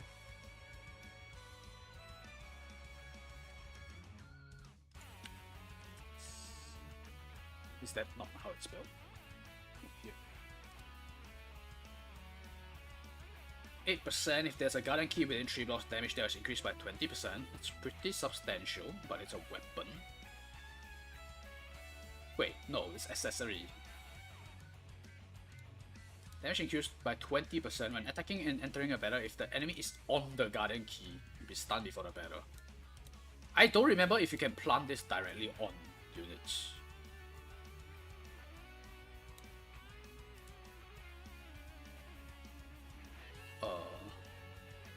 This is like a... what's that called? Helena's Talent. Base defense and then your damage is increased by how much you move. Why is it up to 20 only? What the fuck? Can't they just make it 25 for 5 blocks? Gains 2 stacks of the key at the start of battle. Before you end your turn, after taking action, you can apply Guardian Key on a target location. I don't know if you can plant this directly on enemies. I don't think you can. At the end of Elite's turn, an ally unit on Guardian Key consumes. Why do they say an ally unit? Why didn't they just say her? Because at the end of Elite's turn, so it has to be Elise, right? Consumes Guardian Key and can move again for... Is this a translation issue or what? Move 4 blocks and attack. Okay. So I guess this 4 blocks is partially why they limited her talent stacks to 4. But 20% attack seems kinda meh. Once per round, any buffs do not lose their turn count. There can only be 1 Guardian Key within 3 blocks at a time. Higher terrain priority on defensive terrain, so you can override terrain effects with this. Can be used within 5 blocks at least, but not on the tile she currently stands on, so maybe you can plant it on enemies. I wonder how this will interact with tanks. Is it based on where the tank is standing or where the unit you are attacking is standing? Probably needs to be tested if you really want to use this unit. Never seen anything about Elise. She's kind of meh. I don't think she's terrible though. Might be terrible considering like when she came out, but like she's a meme unit. Like you look at a kid, you're not gonna realistically not gonna use her unless you're memeing. But I don't think her damage that like look at it. It's 1.6 times damage ignores 30% of enemy defense. 30% is a fuckload, dude. When Guardian Key acts again, restores. So when she acts again, she basically heals by 25% soldiers and damage increased by 10%. 10% is kind of whatever, depending if you already have a source, I guess. But it's something if you don't. 30% of enemy defense, and it's 2 range. Inflicts a displacement, pushes and reduces their mobility, lasts for 1 round. Cannot be dispelled. Cannot be dispelled is pretty big if you are not dealing against OLB. When pushed into another unit or unpassable terrain, the enemy is stunned for 1 turn. So it will have to depend if the tanks in that tier are immune to displacement, I guess. But people can just use the electric headgear anyway. But I'm going to assume that this reduced mobility is a separate thing from the displacement, even though it's lumped together in the description. After battle, can retreat 2 blocks and gain damage reduced by 20%, so it's kind of like Javelin. It's not that bad, right? Base attack 605. Guardian, this is the horse class. She has a holy class, but I don't think I've seen anyone run her in holy. Since your troops has to be cavalry anyway. Guardian. Exorcist? What the hell? Yeah, although she already has the Terrain Master, I think you would probably still bring unicorns. Magic damage with ignore defense is actually quite OP. And she does have a way of acting again. So you can kind of treat her mobility as 5+4 with a 2 threat range. That's not too bad.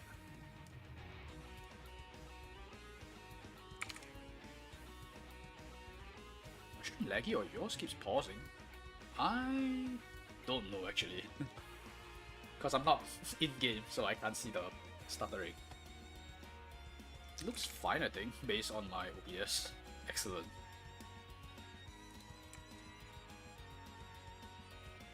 So it's a 3C. She has a 1C that she's guaranteed to bring, I think. Night Baptism.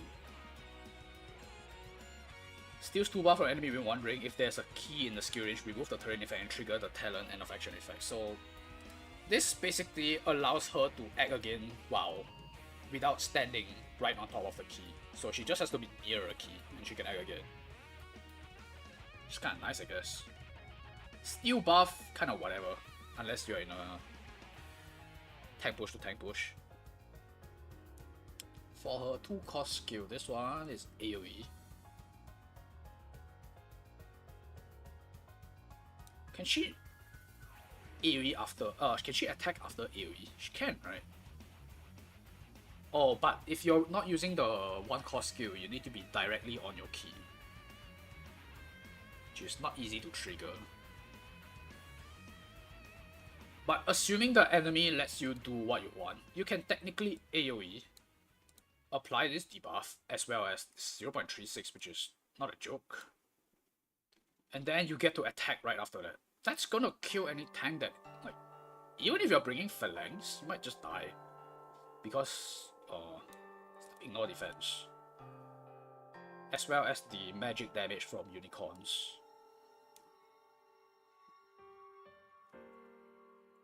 Right, she doesn't have much else to bring, right? Smash is a possible option depending on lineup.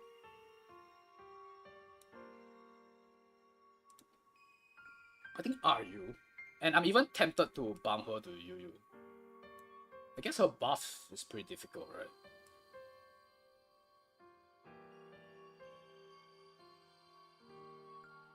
Is there an abundance of better tank busters in our UU? Maybe, maybe not. Up to review later, this one. But for now, I think RU is okay. Tormilk, I think it's UU. She's just she's just straight up better than Girl in the Shell. And if Girl in the Shell is in this tier, she's UU. Might even be UUBL. Tormilk.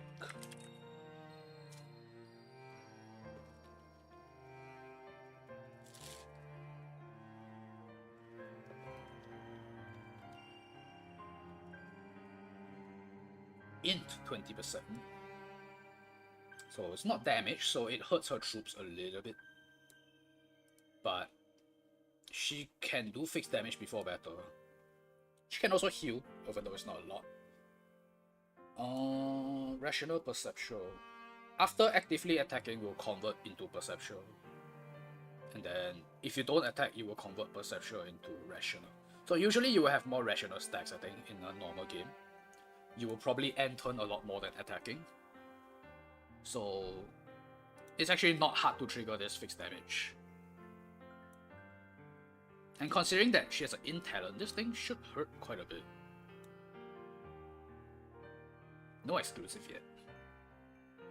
What the hell? Healing effects. CD3. After taking action, if the number of perception and rational are equal, reduce the cooldown of this skill by 1. So that depends if you can control it. Attacks a single enemy dealing 1.7 times damage. That's a very high multiplier for a mage skill. And depending on your conditions, Dispel 3 buffs is really nice, but I think the 3 random debuffs is better. I mean, it's more easier to proc, because usually Rational will be higher. Yeah, Rational will be higher.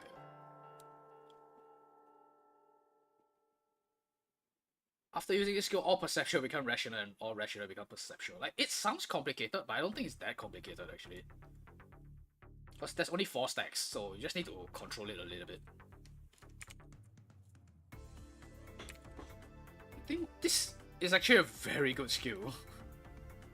It's high damage, and it inflicts a teleport effect, which means that if you hit the tank directly, this is going to bounce the tank.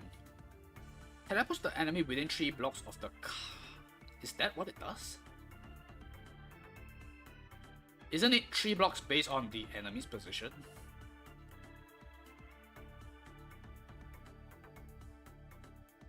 Because 3 blocks of caster is a kidnap. That's even worse than within 3 blocks of the... As far as I know, this is random. Oh, I'm going to assume this skill is like basically you hit the tank directly. You have to hit it. You cannot be a guarded unit. Then you will bounce the enemy randomly within 3 blocks of where the tank was standing. I think that's how this skill works. I don't think this is accurate. The 3 debuffs, the damage, and the displacement. It's just really good. And she has an act again. So why does it suddenly become sentimental here? It's rational and perceptual. Yeah, so this one is going to help you control your stacks. So as long as you have a 3-1 ratio, you will always get the 2-2 ratio after you use the add again, and then you will gain both effects. Can move 2 blocks and attack again, so pretty good range for a mage. Although, you know, this is mostly helpful against aggro. You keep the buffs as well. Heaven Sanctioned Cleanse, what's this? Bad Omen. 1.5 times gain additional effects. Ignores 20% MDF, so this is just Dark Reaper. 2 CD. It's very good single target mage. I think don't need to make an argument. Definitely belongs in UU. Might even be in UU BL, honestly. Like, compared to Sagani, you can't directly compare because Sagani has a whole other set of utility. But Sagani is also largely countered by just having a Liana.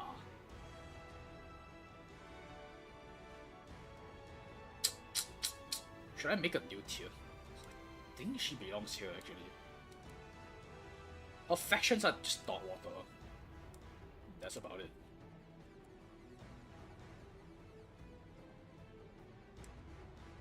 Damn, do I even have enough time? It's 5 already. We still need to eat dinner before the playoff rounds. And we still have Boast.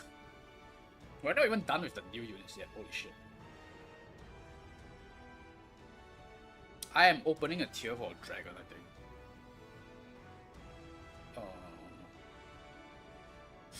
Did I? Let's just decide whether we want dragon to be in OU or banned. I think she's okay to be in OU, but she's very near the benchmark for getting banned.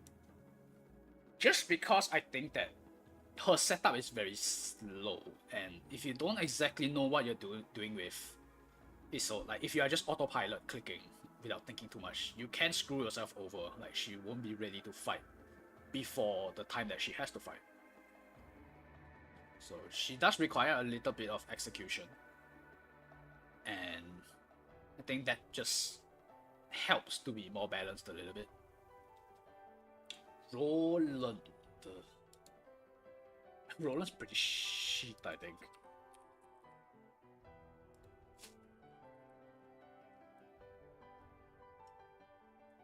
%20 in.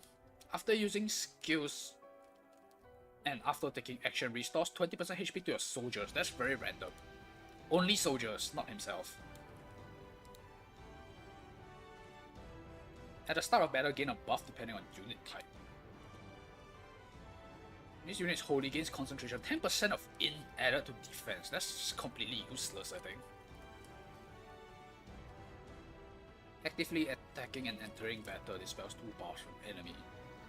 Holy is his single target class, right? Oh, it switches this thing also. Okay, never mind. When you are a mage, you get +2 range. And entering battle. Do you actually need to enter battle? I feel like I used this unit in Fair Arena before. You don't actually need to enter battle, and you will apply the 2 random debuffs.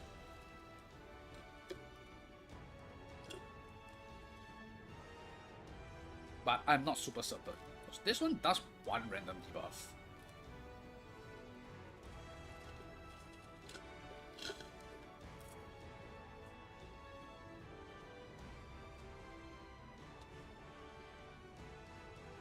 I feel like this unit is complicated for no reason. I think 99% of the time, if you want to use this unit, you would just bring all 3 of his signature skills. CD2.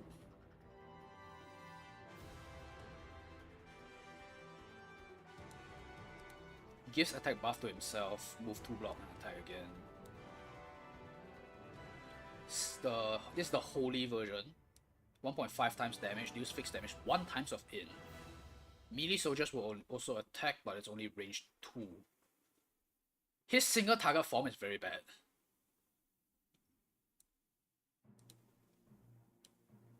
In a straight line, that's very small. Deals 0.33, randomly swap position before attacking, dispels 2 debuffs from this unit and grants immunity. Is kind of whatever. And he doesn't have a better AoE skill as well, so I think you just basically start with Holy and then you convert into Mage when you want to attack, and then this is just a generic AoE Mage.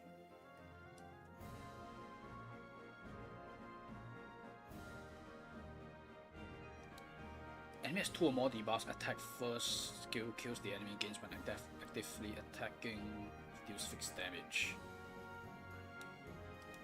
0.36 multiplier. You hit 3 enemies to gain. It's a pretty random buff as well. This buff is basically for when he converts into Holy. Pretty easy dog shit here. I'm almost tempted to put him in PU. This is borderline not making it into NU, I think. Like, he's worse than Dion, it looks like. Dion at least does a bit more debuffs and fixed damage. What does this unit do? This unit does nothing.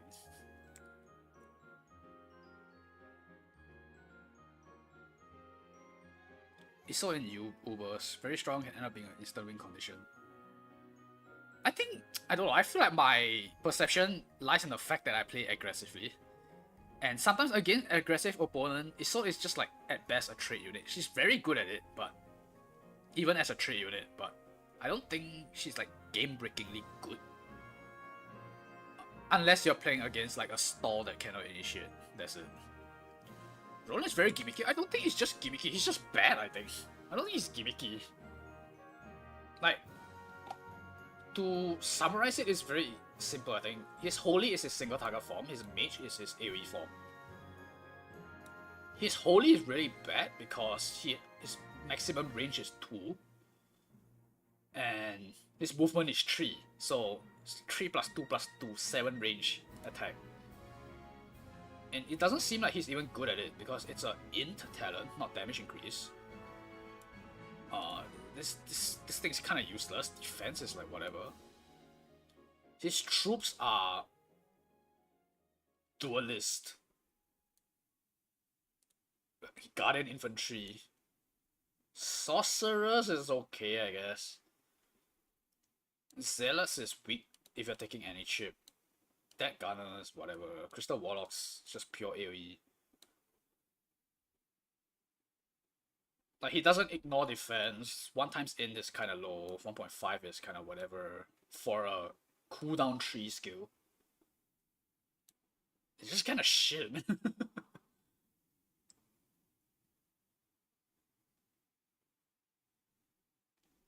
Its cooldown is too long, I think. For such a bad unit. Wait, I need to look for the music again.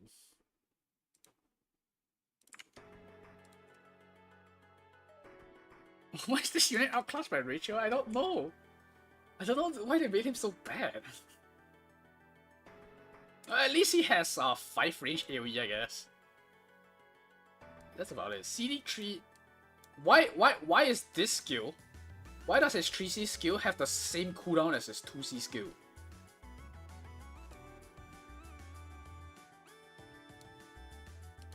Why? Why does this skill have a 3 cooldown? It's really weak for a 3 cooldown skill.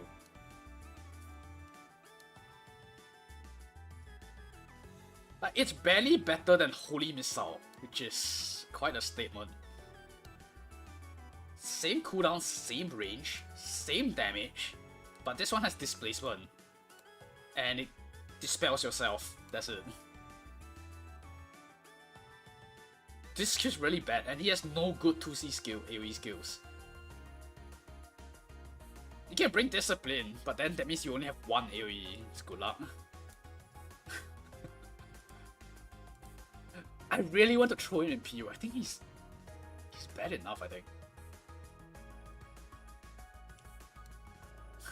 I'm throwing him in PU. Pressure, I think it's like UU thing. She's kind of a similar unit with Elaine, I think.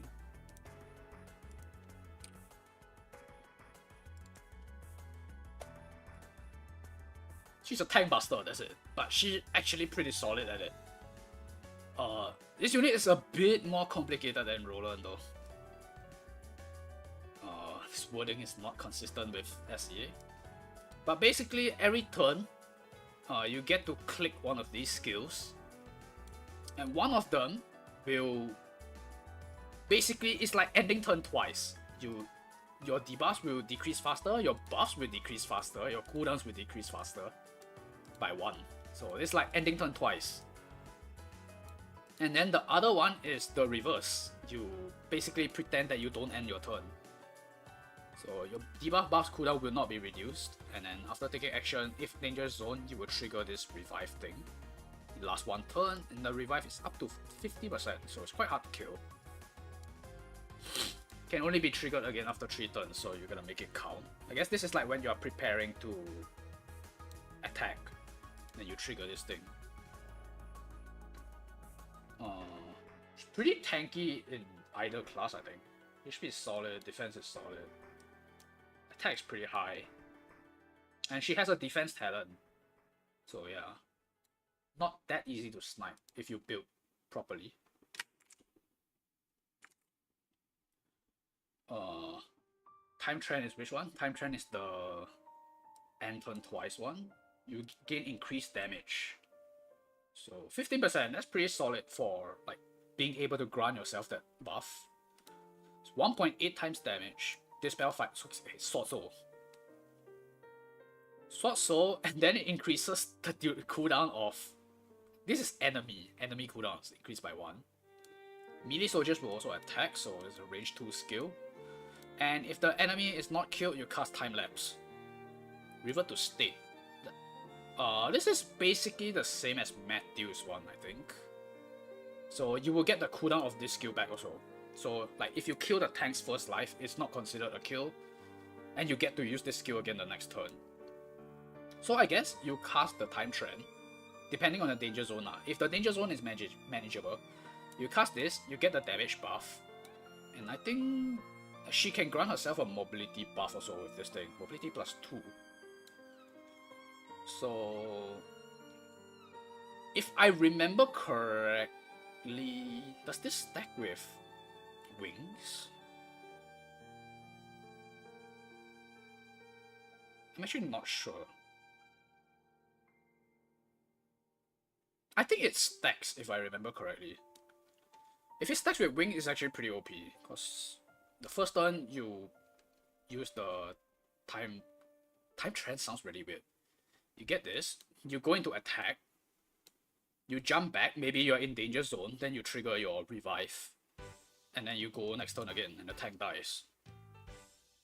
Just very good troops as well. Unicorns is nice. Lizard Rider helps because it has like a defensive buff as well. I guess she's kind of locked into cavalry. She has no infantry troops. Just kind of whatever, I guess.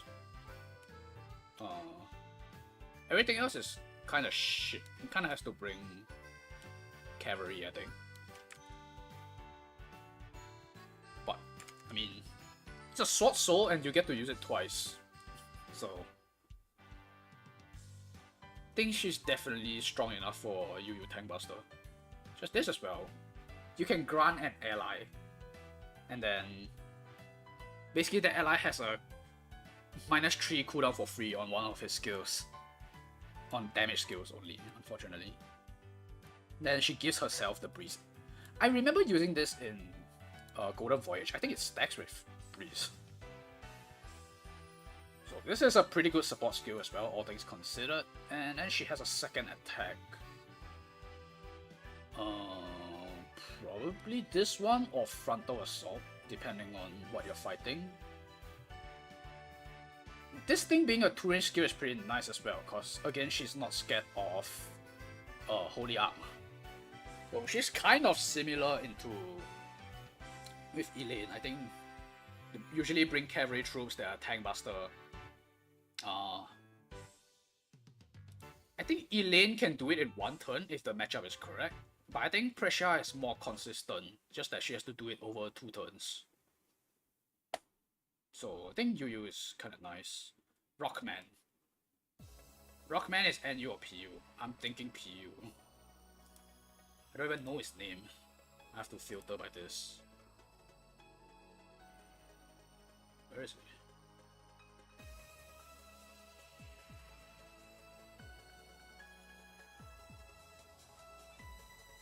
Okay, very last one. Damage dealt and death increases with higher HP up to 25%. So he's like a tanky mage, but like his build as a mage itself is like kind of whatever. This whole second part is so random. After taking action, choose an ally to apply Flow Break. Dispels 3 debuffs. For each debuff dispel, heals 10% HP, applies 1 random buff. Grants immunity to stun, unbuffable, and mobility reduction. Last 2 turns. This effect has a 1-turn cooldown. Who asked for this? This is resist in a talent. Like, it's not even mass resist, it's just resist, the single target version. That comes with like a heal if you already have a debuff. This is so fucking random, and he doesn't have anything else in his talent. It's so bad. Is it as bad as Roland? I don't know. Maybe, maybe not. Roland at least has a +2 range. Oh fuck, this is worse. His 3C is single target. Ra Tilt. Yeah, that's me when I look at his kill. When I look at his kit. When I pull him in the Lina banner. I also Ra Tilt when I look at my screen. When fighting an enemy with lower in than yourself, damage taken is reduced by 10%. Woohoo! Increased by 20% when no debuffs. Woohoo! Actually, okay, I guess this is kind of nice against assassins. Because he does have defense. Who the fuck is building defense on a mage though? How are you gonna find a set of gear? Like, are you really gonna enchant 3 lines for this unit?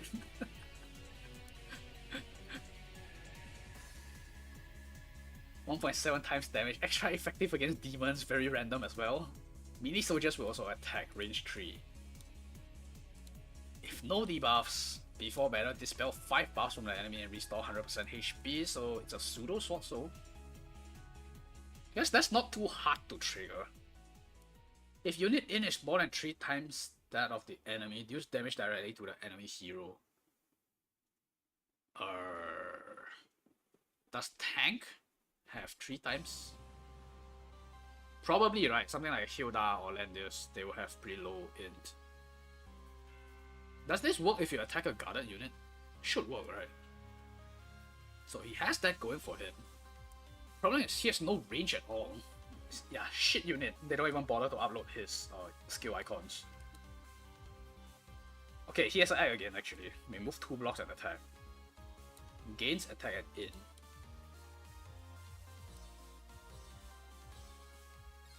.5 times disable enemy passive skills for 1 round. Melee soldiers will also attack. He has Earthquake. Wait, she has 2 units single target attacks. I think this is a generic skill. Only him? Oh, this is only him.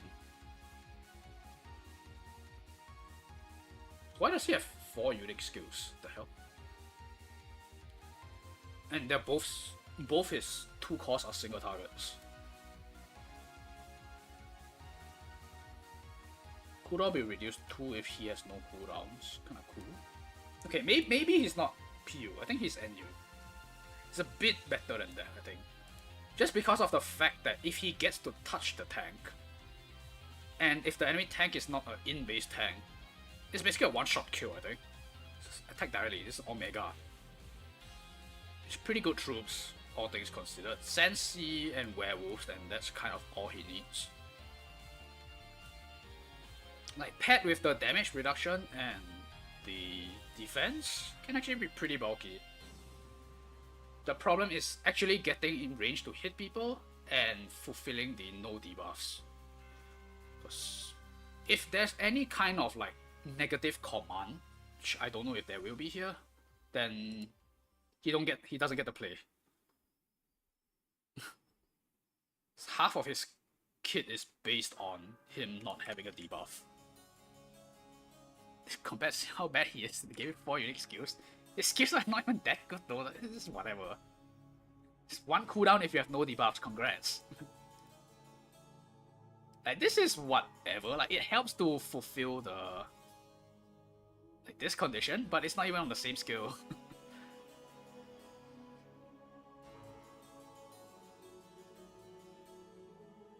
Disable enemy passive skills for 1 round, whatever as well. Who's indomitable in that tier? But I guess okay, he's not. His talent is really useless, but his kit has like slight amounts of merit. I don't know if all of these belong in the same tier. Is Lugner this bad? Lugner is this bad, I think. I like Lugner, but I think he's bad. Okay, this one, Gory, PU. It's like a similar vein as Van, I don't need to think. Mage is also PU, I think. I've looked at people play him and he doesn't do anything. Trailblazer, wrong game. This is not HSR. Friendly unit within 3 blocks of your attack increased by 30%. That's quite a bit. Too bad your base attack is 552. Or 525 in the aquatic form. No, there's no one playing him in sword form. He has to be aquatic. After taking action, applies root marker to targeted blocks for 1 turn.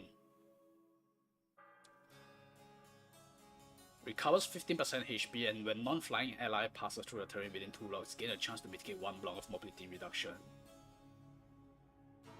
So I think that's basically his kit. His kit is this thing. You get to heal a bit and you get to move 1 extra block. And that's kind of all. What's his 3C? Increase defense by 20% when in water, and this is on top of his normal aquatic defense, I think. So in theory he should get a lot of defense. But why couldn't they just have put this into his talent?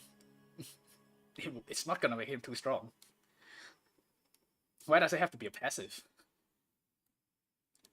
Attacks a single enemy dealing 1.6 times damage. It's a melee skill.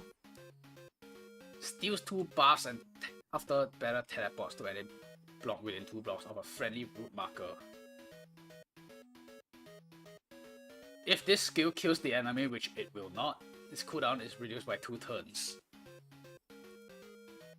So, in theory, you could do this like a Jace, because you can jump back to a very far allied root marker. But unfortunately, this unit has no mobility in the first place. And he has no unique skills other than this one, which is a buff skill. Attack and aid of multiple units within range increased by 20%, it's a mass attack. Friendly infantry and cavalry movement type units gain when in water and when in command range of a root marker, movement type is considered aquatic. It doesn't make them terrain master. Wait, what's his root marker again? His root marker doesn't even have anything to do with being an aquatic unit. Doesn't this just fuck over cavalry units?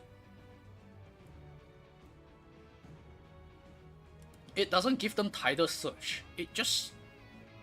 Huh? Oh no, when in water. This is a very convoluted buff skill that doesn't really do anything.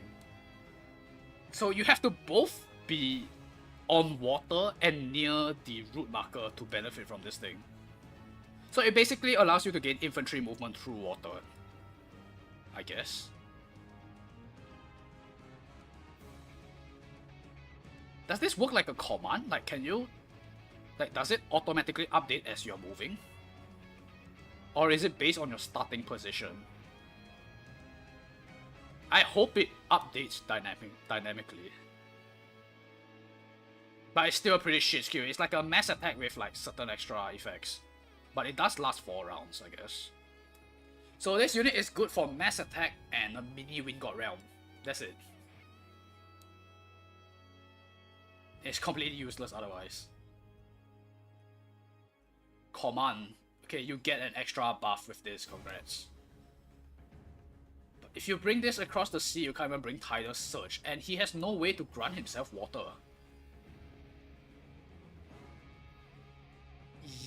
Yeah, PU, I think.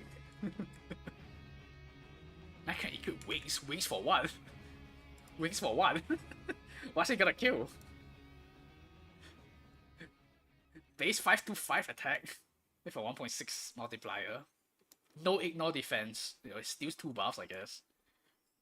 His troops. He doesn't even get like the magic aquatic troops. He gets Lizardmen. That's it. He gets Lizardmen. Defensively, he gets Lobster, I guess. Just like whatever. God, I think is that new.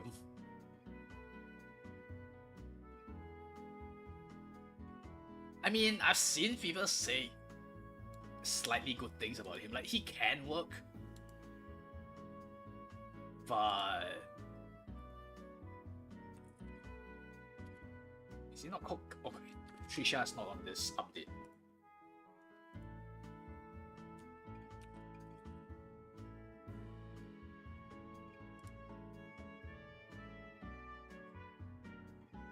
Okay, maybe he's not NU, maybe he is PU. Damage dealt increases by 30%, restore HP. This is basically Elwyn. Starts with mobility +2 and he can equip wings in infantry form. And then he gets this revive. It's 20% revive, so anything with like a sneak attack is just gonna kill him straight up. So his revive is pretty hard to use as well.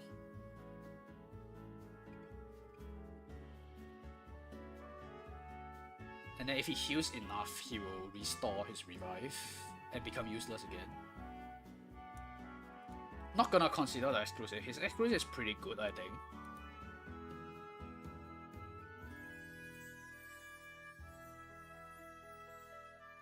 basically, okay, the only thing it allows you to do is you can manually remove this thing, which is kind of nice, right? You can gain this form without having to lose 80% of your health, or without the enemy having to actually hit you. So I think exclusive is pretty nice, because I think the revive is kind of whatever. Like, his revive is not the same revive as other people's unit, where like you get proper value out of it. Fly away. I mean, normal attack reduce cooldown by an extra turn. It's kind of whatever, I think. Sword Soul. Okay, but I think for purposes of this tier list, I'm not gonna consider this, because this does actually bump him up a tier, I think. After combat, deals fixed damage equal to 25% of HP loss and receives command. Lower the unit HP, the more mobility will be reduced.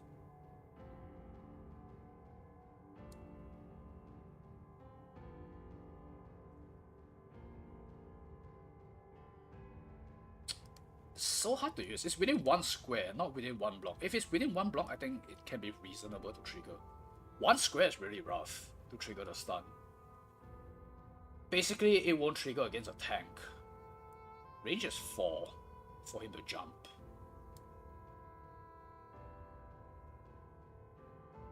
Everything else is shit.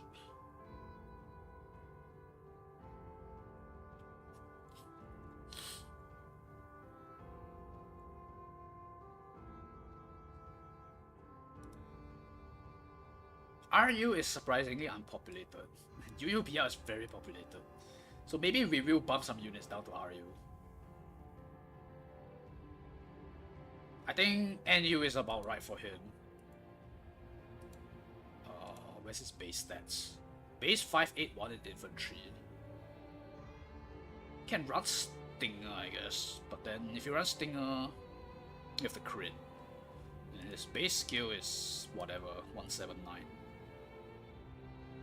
But you're gonna run all-in offensive mastery on him anyway.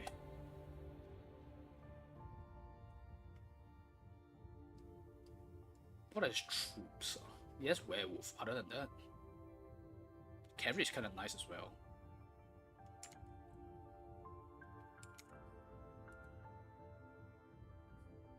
I don't think he's particularly stronger than any of these other things. Like if you compare to Elise, I think even though Elise Kid is not that good, but she's just more reliable to execute than Gun. Gun has no attack if... Like, he has no attack boosting in his talent, it's damage increase.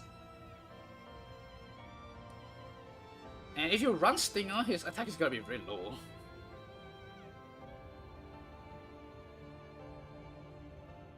There's no attack boost anyway.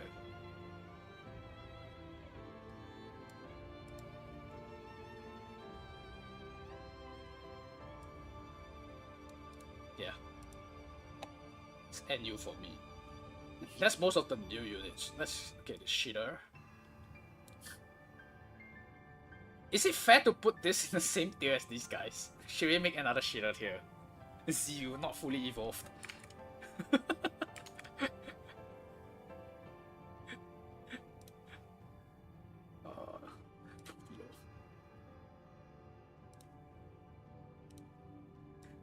NFE, not fully evolved.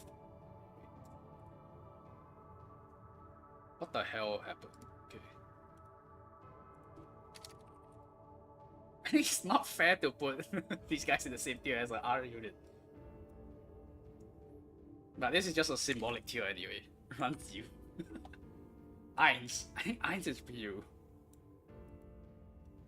Super old unit. Like, he could work like 4 years ago, but my god, this kid is bad.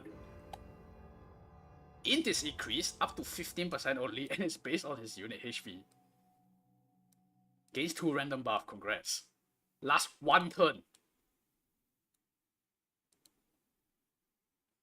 He has to be above 85 for the 50%. This is shit.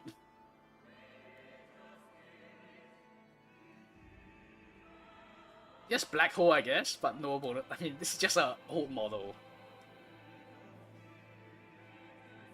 Oh, I didn't realize he has this skill. This is the prototype for like Lana's SP skill, which is also shit.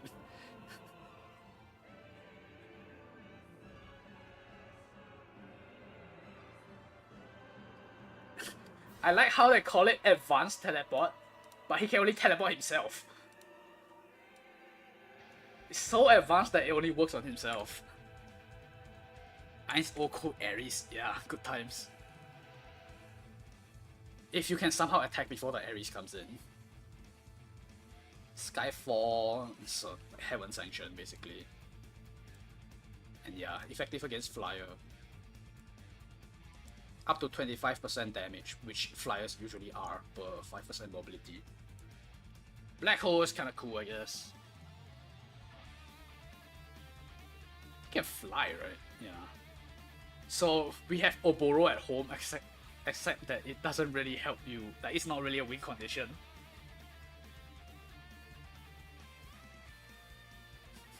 In fact, they put this here for fun. What the fuck is this? Max HP plus 15%. Full heal can only be used once per battle. So, if you're using this early on, this is basically max HP plus 15%, which is like, the fuck?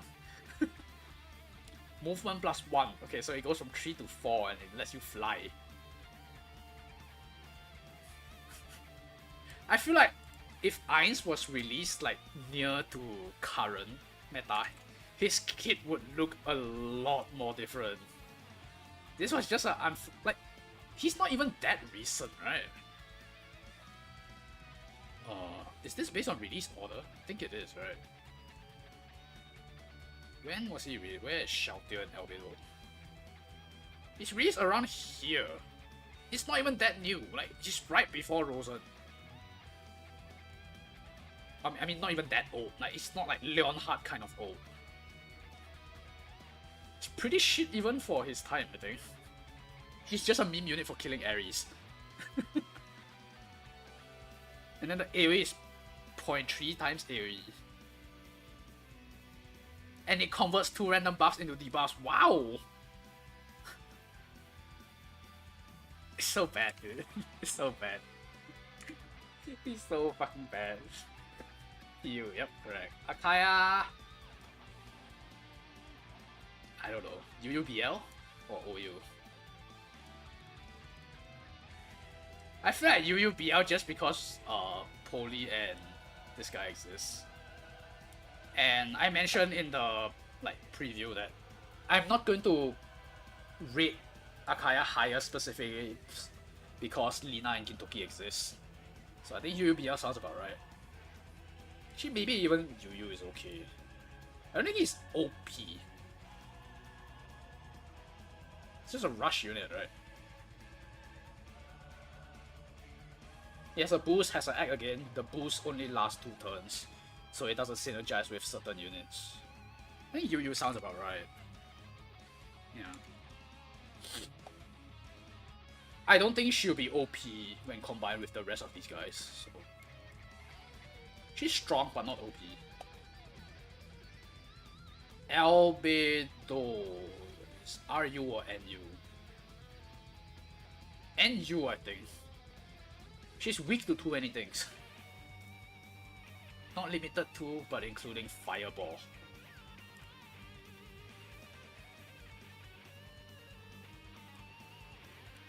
She has no immunity. Okay, she has an immunity to stun, which is kind of whatever. Like, what accessory would you run on her? OLB? OLB doesn't help with her defense. SSM is kind of whatever on her. Her revive is passive, which is really bad. She's not immune to displacement. And her offensive utility is whatever. By current standards. She got magic, I guess. But it doesn't mean she's gonna survive magic. Oops. Oh, fuck. What I click?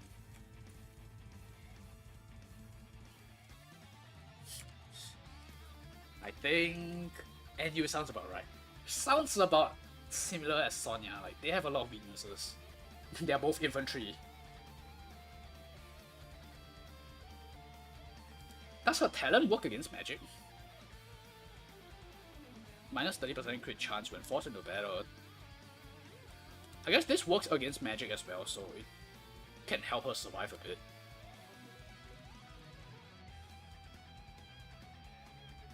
But her MDEF is very scary. And Sonya also has a bit of extra utility, which Albedo doesn't have at all. This unit.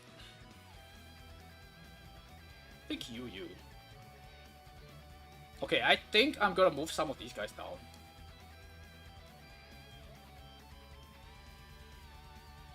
And move this here. I think this one can stay, this one will be UU, this one will be UU, this one will be UU. I don't know if Dion is in the same rating range as this one. I guess they are in different roles, you can't compare directly. This one is more raw damage, this one is more chip damage. I think this is still acceptable, I think.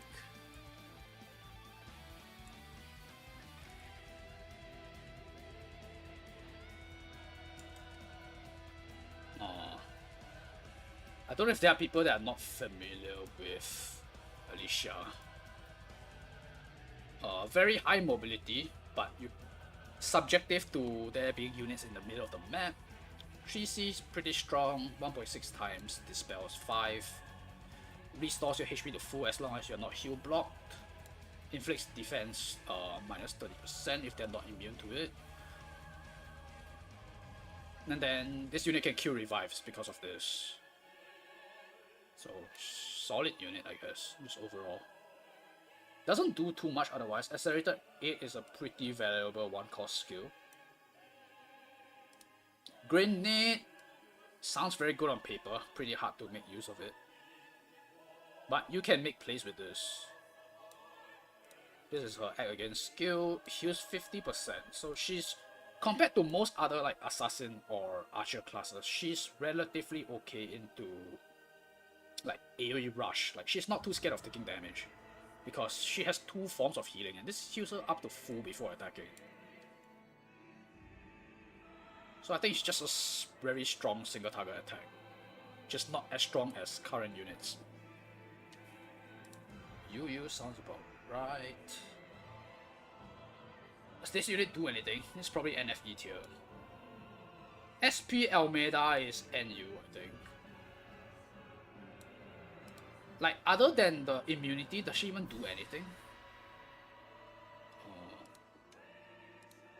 Wait, Almeida is top. Man, they don't even have this on Wikigrisser. SP Almeida. Oh wait, this is the Chinese side. What am I doing?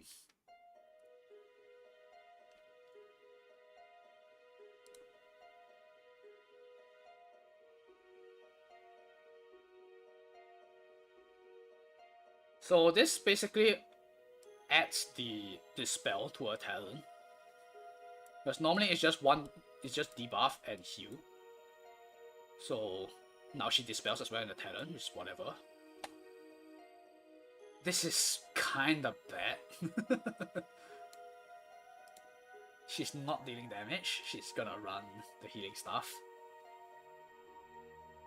Where's her skills?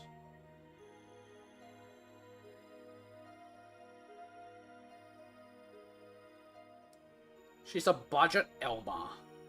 Does that alone boost her up a tier? Apply up to 3 stacks, cannot be removed. Cooldown 2, restores HP.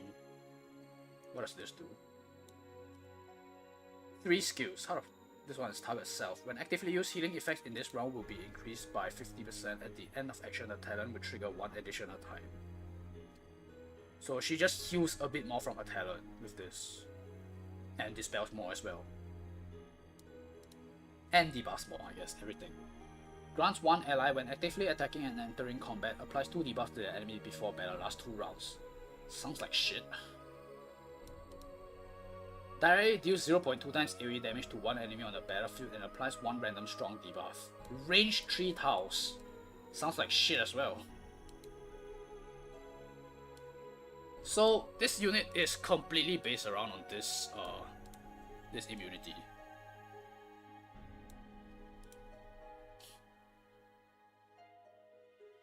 Does that put her into RU?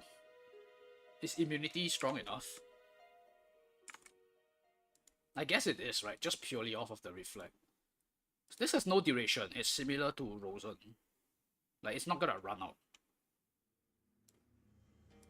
Okay, guess she gets bumped up a tier, I guess.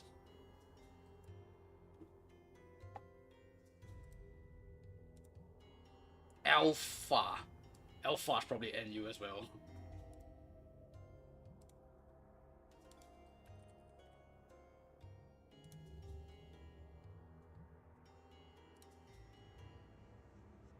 Damage dealt 15%, which is a very small number.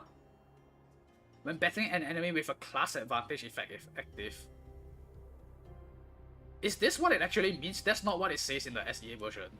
When SEA version, it says when battling a unit which has a class advantage over you. I think that's what it says in game. But that's also kind of whatever, I think. If you're weaker, 15% is not gonna help you that much. And if you're stronger, allows you to get one shot easier, I guess, with the AoE.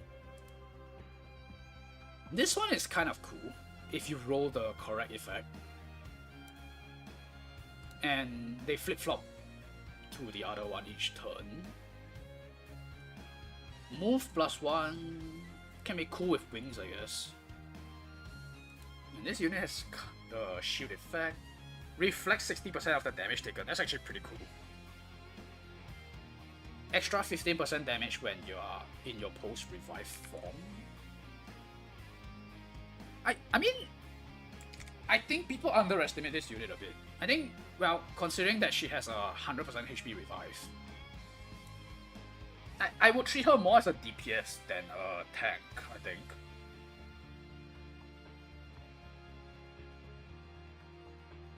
I mean, I'm placing her in NU, like, I don't think she's as dog shit as the rest. But damage can be pretty high, I think. Well, this one's not easy to trigger, I guess. Because her HP restores her to full, so she can like do some carbon fiber abuse. Immune to passive silence, plus 10% damage on the AoE, plus 5% attack. Reinforcement and parry. Self-grant attack buff is kinda cool. This one is pretty useless, I think. I'm not gonna use her for single target as much, although she does have access to Sensi and Lizard Riders, which are both like some of the best single target units right now.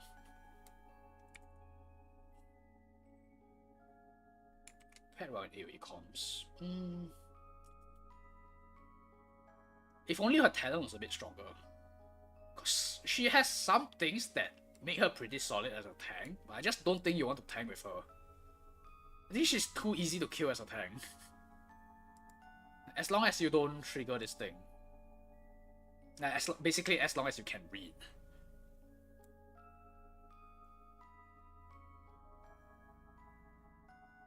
Holy shit, her HP has very big difference in both classes. It's not that bad in Lancer, actually. Don't think she's RU though. Like, she is not as good as these units, I think. NU is about to be crowded, I think. We'll leave her here for now. I think with wings, she can kind of do pretty well. Especially if the enemy like tries to hit you and doesn't kill you. And then you just give up your position as a tank and you just go blast up to 100% damage dealt. Or if the enemy can't read and they use a magic to hit you with like Crystal Warlocks plus the Reflect on your magic Reflect form.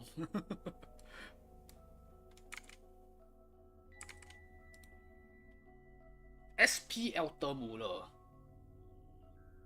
I'm gonna rate on SP form, not base form. RU or NU? I think it's okay to put him in RU.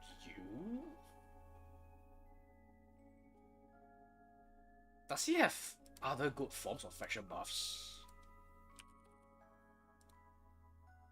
Does he have space to bring his own skill? He has to drop one of his passive, right? Like, he has to drop this if he wants to bring faction buff.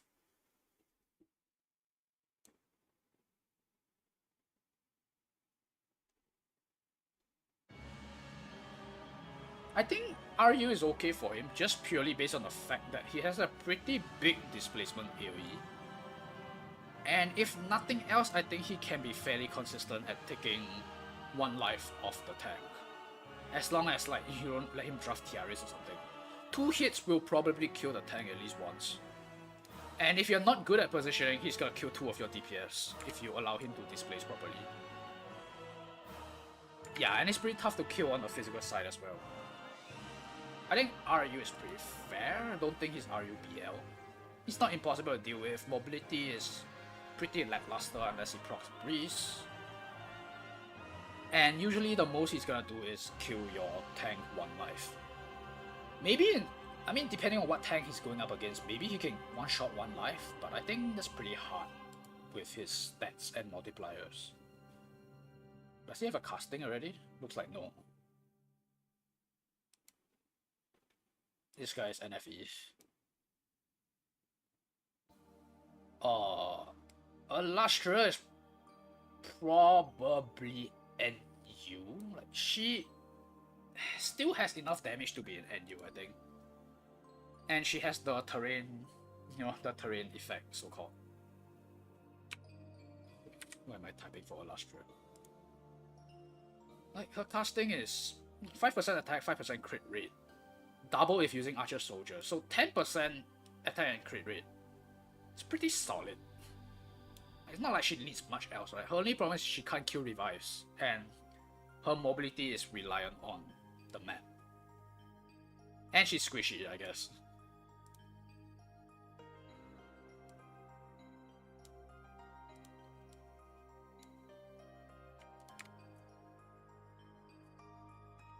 But I think NU is pretty fair. Depending on the lineup, you could even bring her to a backup box in RU.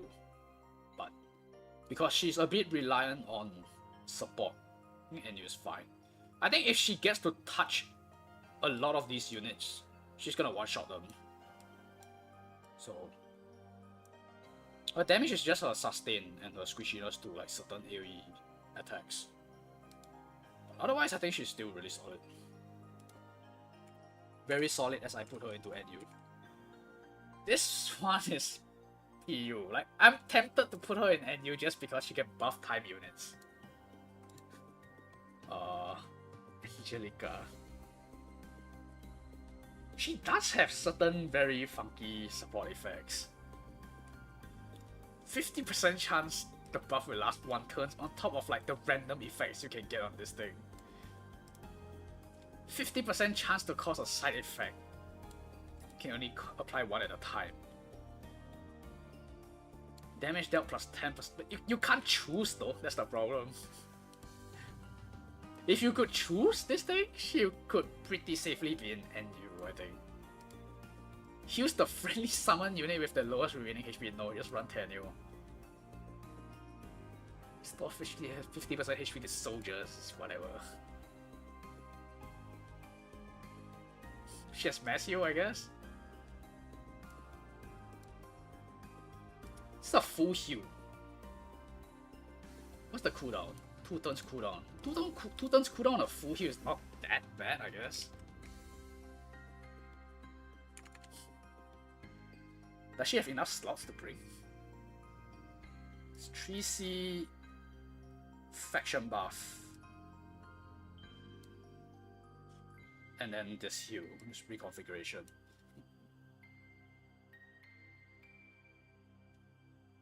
I don't know if there's any unit to combo with her on this thing. Good times, the Aran Rod plus Angelica combo. I think as a support, she might be okay in NU. Actually, she's basically a healer, right? She can bounce between healer and a time fraction buffer. And she has like this RNG effect. Fuck, am I overrating her? Because time is a very rare faction. Is he as bad as this at this? What?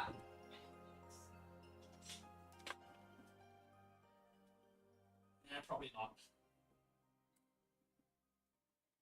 You're not enough of outside.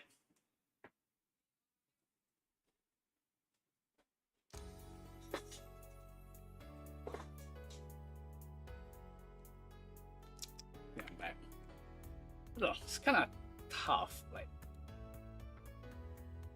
full heal and a mass heal. She also brings mass attack, so she has a lot of support. But are these supportive functions enough to put her in NU?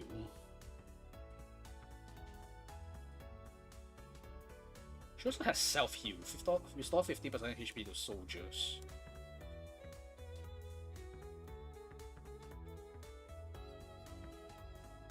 Int 10%.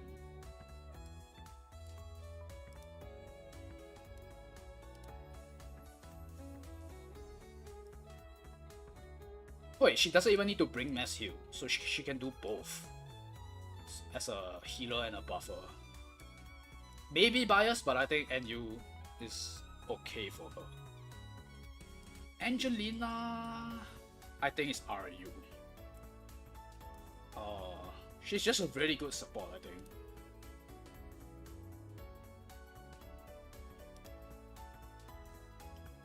And I think like she punishes bad positioning very heavily. So you do need to be careful when playing against her. Like her damage is shit. Like I wouldn't trust her to use ram to kill anyone. Right? She has to use ram, right? So this plus ram usually. Ram is a very weak skill. Basically, you need to be on unicorns. A correct terrain with unicorns. I am not sure if Tidal Surge fucks with unicorns. It might, I think.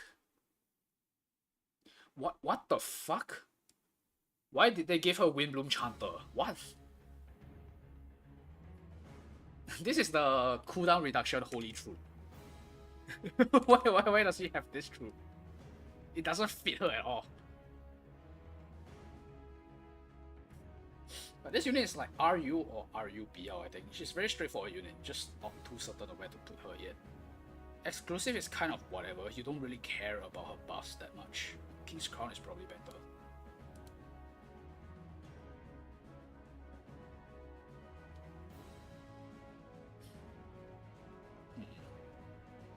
Like against tank push, the stun is a strong point, and then if you're playing an aggressive lineup, her like what's this called?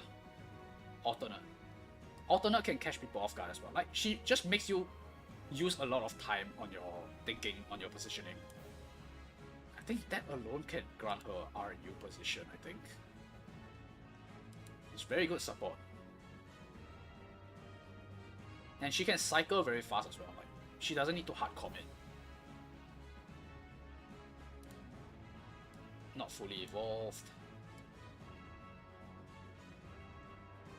Probably UU to UUBL. I think UU actually. I don't think a lot of these units are gonna struggle against a unit of Archon's power level.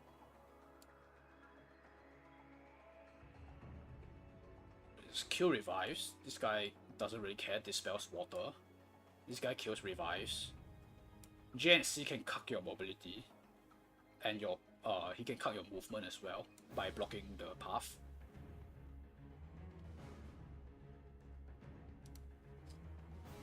Although it's very sad to put Grand in UUBL, like so many of these units wants Grand's buff, like half the tier. wants the buff from Grand Show. And she's getting cucked.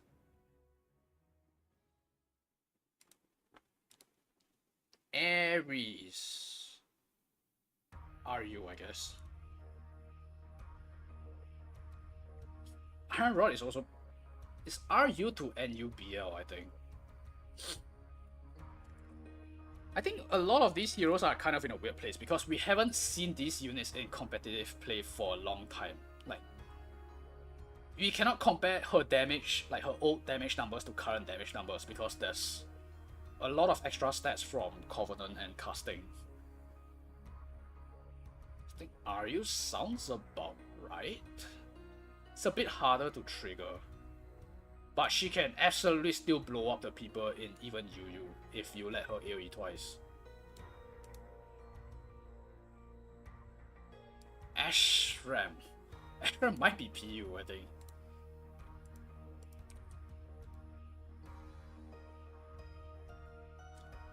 If this hero attack is higher than the enemy, this unit attack first. It's only melee, and he doesn't get the attack boost when he's being attacked. So his attack first is mostly on offense, but he's a melee attacker. So I don't know how much I want to take into consideration Holy Arc. Because Holy Arc might not even be that good at lower tier. 1.7, strong multiplier, but it doesn't dispel. Windride is like whatever. What about his troops? He has werewolves.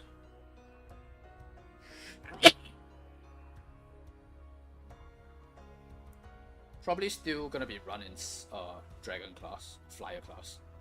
Royal Knight is too shit, I think. His skills are just nothing to write home about.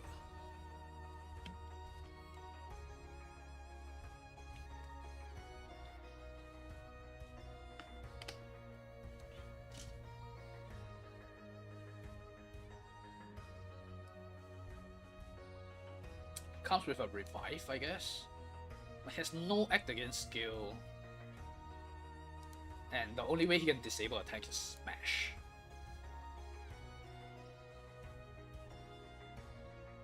Counter Strike has a high multiplier. He just has high multiplier, but I don't know if it's enough to kill attack. And he needs a bit of help to get into position.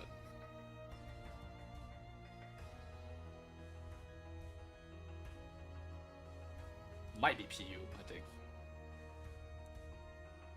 Like, as an attacker, I feel like he's gonna fall in a similar power level as like Van. His mobility is bad, his damage is barely passable, and he has no utility other than a revive. So yeah, I think this is where he's gonna go. Ashmar. UU or RU? Since we're going by SEA current current timeline,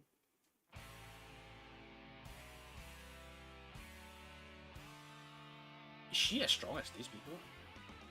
I think she is. She has very high stat numbers, I think.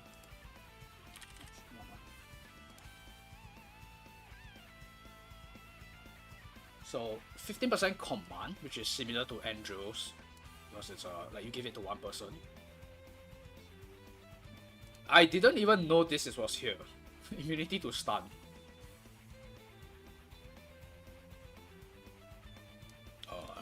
The positions are kind of whatever. It's not the easiest to trigger unless you're in tank push. Additional stats is always welcome though.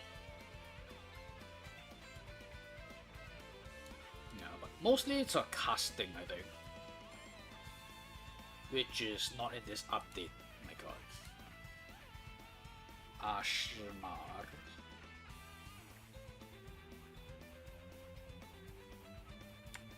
Here. I was looking up there. Extra 5% int and gain extra mobility.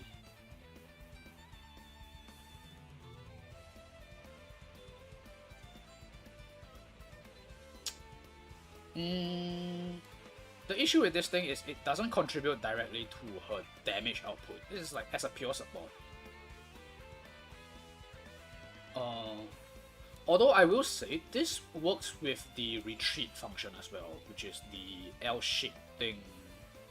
Where is it? This one. Upon ring dance, both additional 2 blocks after dealing damage. So this thing will actually work with this, so you can use it defensively as well in a tank push situation. But other than that, I think she does very high single target damage.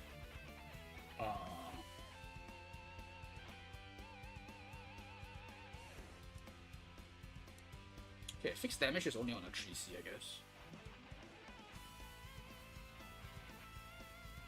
1.6 times damage is pretty decent.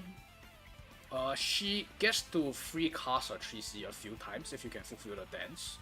So her like sustained damage on the tank is pretty high until she runs out of this cooldown -3. And she does fixed damage before battle. And after battle, wait. If in a dance position before battle, deal 1 times this unit in as fixed damage, and after battle deal 1 times dance partner's attack or in, whichever is higher as fixed damage. So you can kind of think of this as like 2 times fixed damage, whichever is higher. And it's not even immunizable if you're in mixed class. Dancing guard. If either partner is attacked, the other partner will deal fixed damage to attacker. It doesn't say whether this is before or after. I don't remember. Well, this is mostly if you want to consider like if you are partnering with the tank. You can do extra fixed damage to the attacker. Not too applicable, I think, because this lasts 1 turn only. Although she does get to use this skill up to 4 times before it goes on cooldown, pretty much.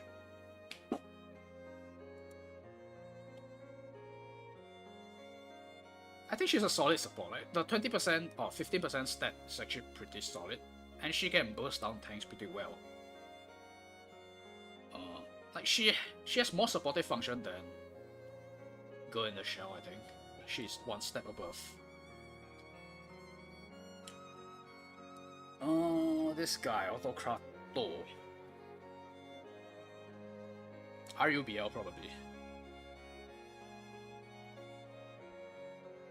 I don't see him doing particularly well against units in this tier.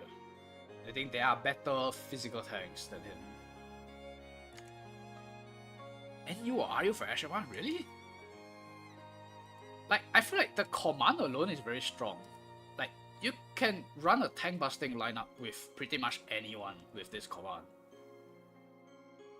Or you can make your tank unkillable with the stat increase.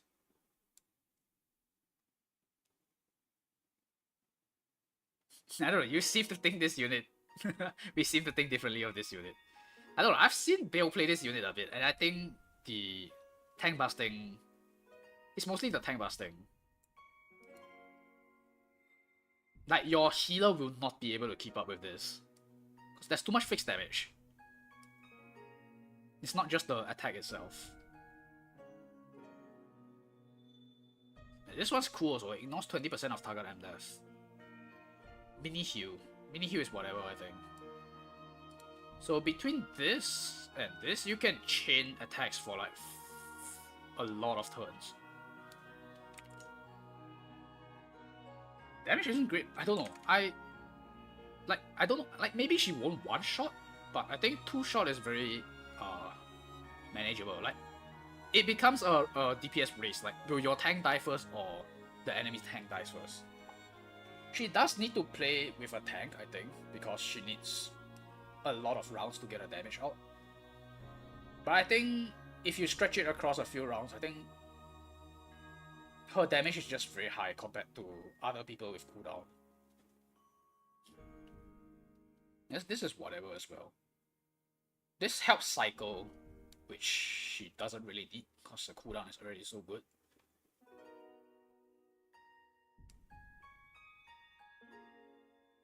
skill damage plus 10%. That's pretty good also.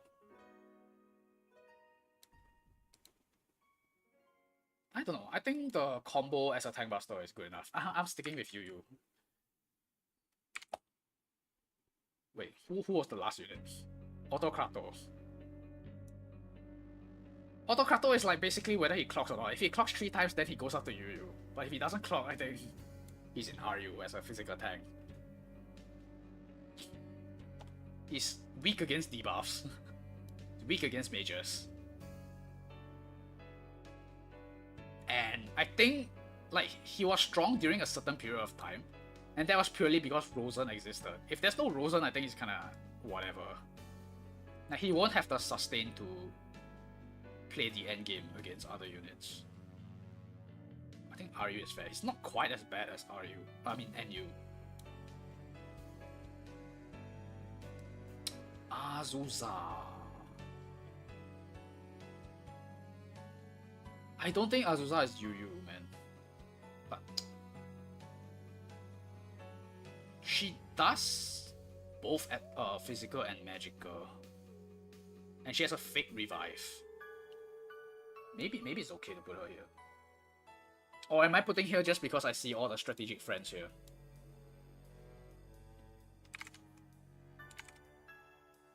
Let's bring up Azusa. Like her 3C is Dispel how many?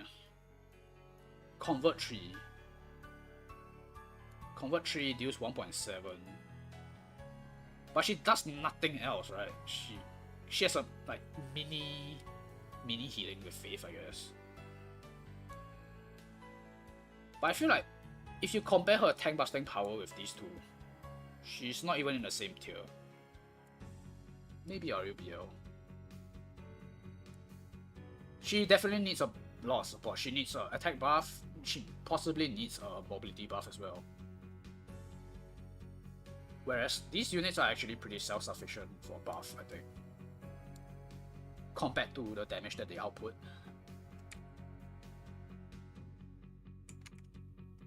Some heroes can kill her through talent. It's actually not that many. It's mostly just like chip damage. Akaya can, because she's both attack and hit. Like the ones that can kill her with like troops is pretty hard, I think. Like your troops need to 1-for-1 the Azusa's troops. And you kill her with troop damage alone. It's pretty rough. Bernhardt, I guess SP Bernhardt is easy OU. The mobility plus the sword dance is too great. Can bust tanks pretty consistently. Now, as consistent as you can be against like something like Lightbringer. Betty. Probably NU just because she has attack against AoE. Does her 3C heal block? I don't remember.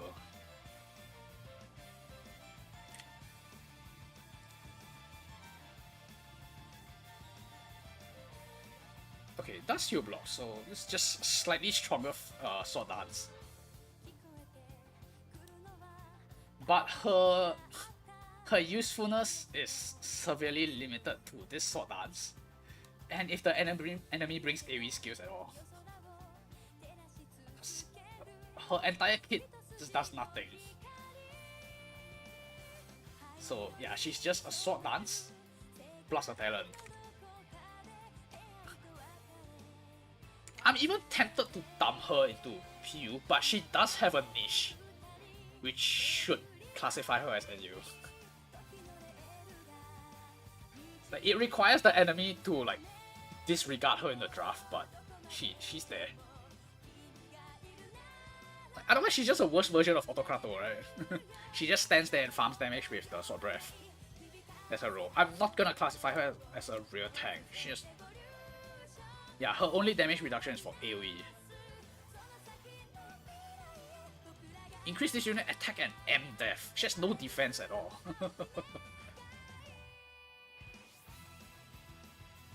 Her revive is limited to AoE as well. How often do you really see? Like, I feel like if you're dying to AoE and the people that use AoE aren't dying, you have a problem. So this thing is really useless, I think. The revive. Casting hero talent spam +1. It's like whatever. Bozo.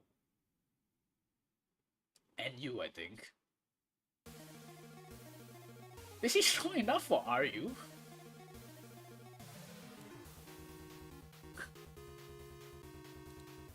I'm surprised they haven't come out with SP Bozo, honestly.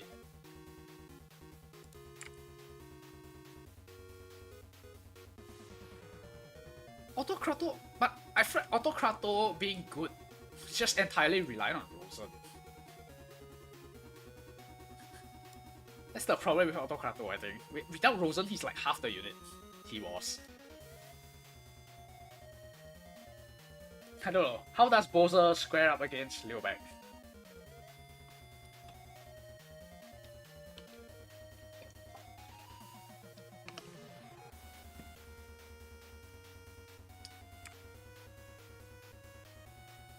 Are you just because none of those mobility to kill it?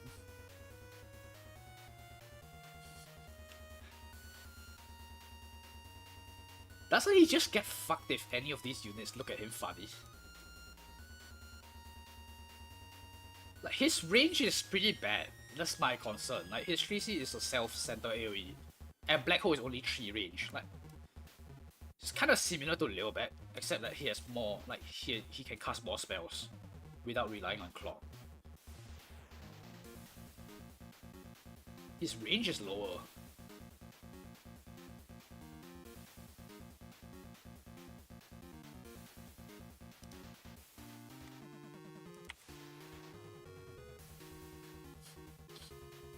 Defense 288. I guess we can take into account this as well. So if you do get into a like close distance fight, he becomes very hard to kill because you will be damaged by AoE and debuff.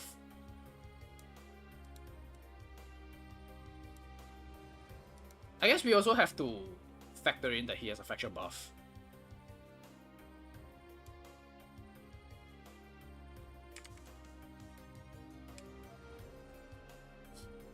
Probably like RUBL or NU.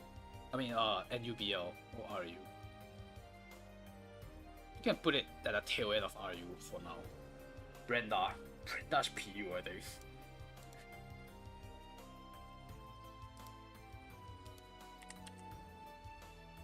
Very similar issues with, not Ashbar, what's this? Ashram.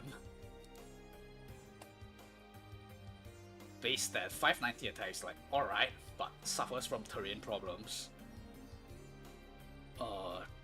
Giant Lizard Riders is about as good as it gets for her. Skills are absolute dog shit. Like, this like low damage multiplier plus high damage increase is very garbage. So I think she lacks the damage to even kill one life of a tank. And her utility is mainly from heal reversal. She's not gonna get to use her talent properly, basically. And her casting is based off the premise that you trigger her AA. So that kinda sucks. She self-buffs, which is kinda nice.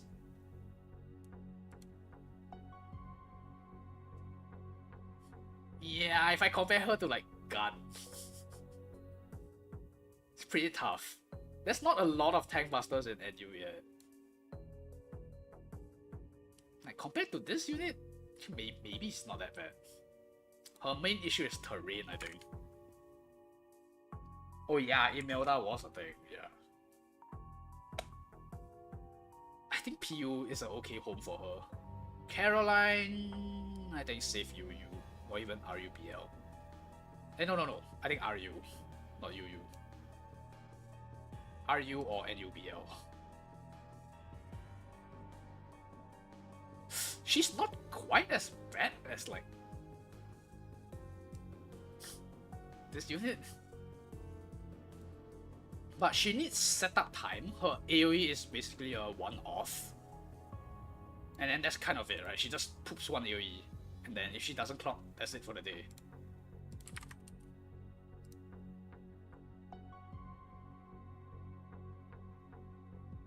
Then this one is a unique effect, but it's kind of whatever also.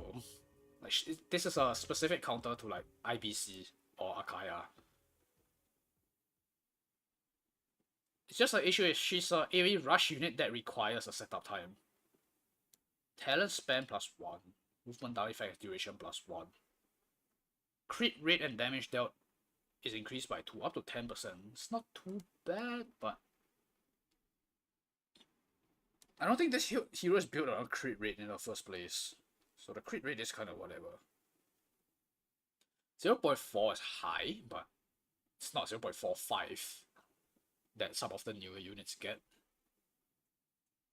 And the problem is this unit needs to run balance blade, so you're losing a lot of damage there.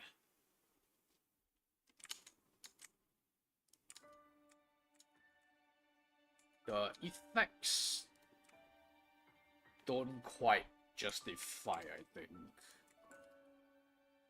Like, she's not gonna get bumped up a tier. I think RU is fine. Like, she just one round of very big damage, and that's about it. Has a bit of survivability, so she can get a second smaller AoE out, but wouldn't quite rely on it. So her single target is completely useless, I think. Unless you specifically use her as a setup to ignore guard for her friends. You know, or smash. She does have both, but it's not enough to put her up a tier, I think. SB Cherry.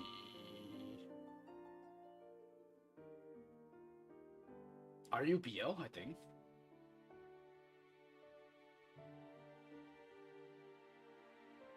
Can she even kill these units reliably? I think she can, right? Like, she has enough sustain to not die to like this shit. And there's not as much reflect mages in RU that she needs to be scared of dying without using 1-up.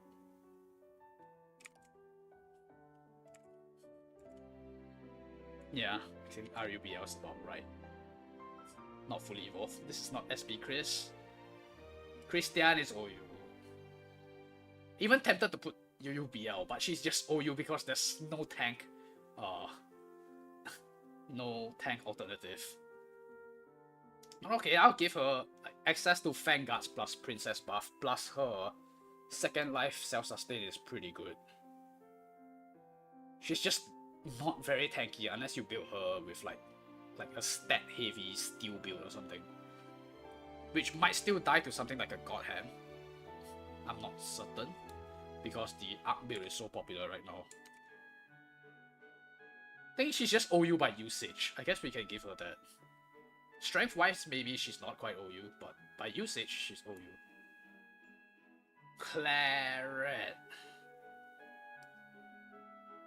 Dancing between NU and NUBL and PU.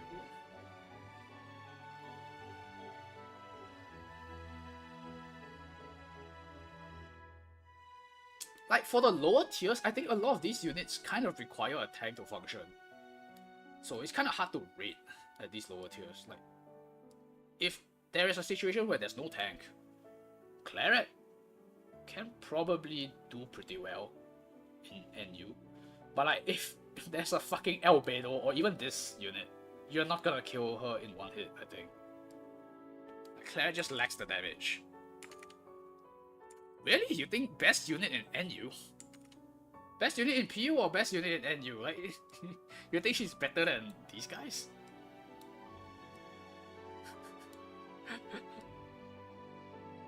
I might need to bump the tanks up a tier. Cause there's still shitters like Juggler, Aladdin maybe is higher up.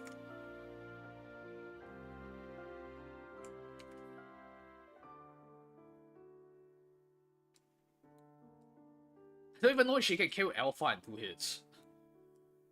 Probably not, cause the second revive is full HP. So you have to hit and run. I think she is best unit in PU. The only thing she has going for her is there's no enemy tank. She can eat a lot of these units. That's it.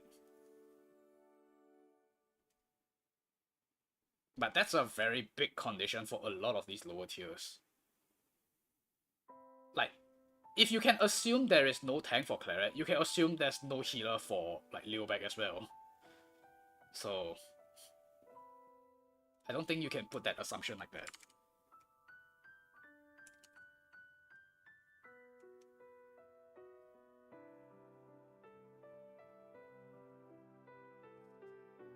Let's open NUBL. I do think she might not be as bad as Ashram, but I also think there's a certain gap between her and NU. Oh my god, why does this website work like this?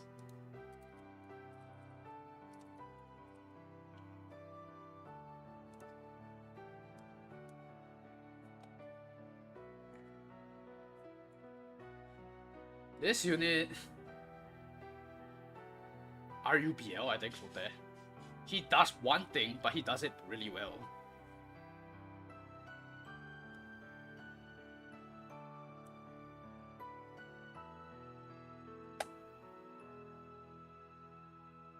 Delete. Delete is... Honestly, I think it's RU as a support. But damage is okay as well, I think.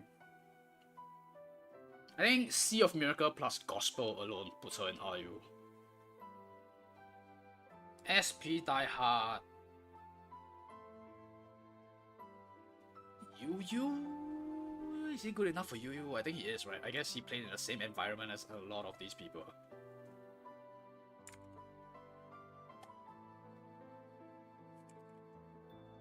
Not fully evolved. Just because he has like some teleport bullshit, I will give him a honorary spot in PU. Elma's OU, I think. Like, it's either UUBL or OU. I think she's as good as a healer is gonna get beneath Rosen. And the anti-magic, which a lot of people overlook, I think, will put her there. SP Elwin is UU, I think. Especially after he gets a casting, which we're not taking into account yet. We just take into account Tank Blast, Dispel, Self-Sustain, Revive. This unit. PU as a tank? You can get deceptively tanky with like Tiamat plus Angels or some funny bullshit like that. This unit... PU. I cannot rate her any higher, I think, even though she has an anti-crit aura. Yeah, he was amazing when no one had mobility.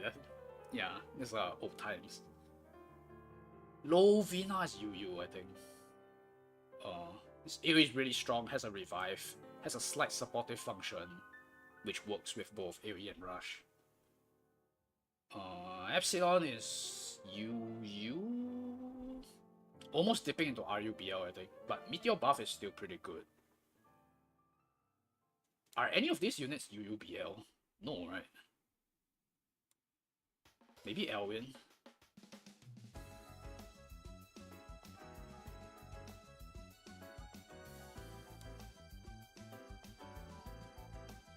Elwin might be UUBL actually. Just because of the buff. Estelle is probably just NU. He's still a good buffer. But that's about all she's good for nowadays. Kruger is a solid...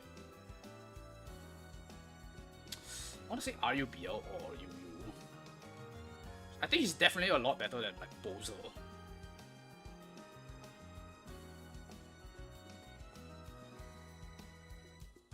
I think I'll put him and you at UU in an environment without all these like good dispellers.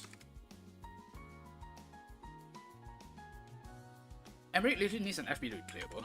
Does he? I think he can just do physical tank just fine. Like, look, if I run some of these units into an Emmerich, I think Emmerich might just survive. Pepsi got fucked by Dispel 5s. Is he playing against a lot of those here?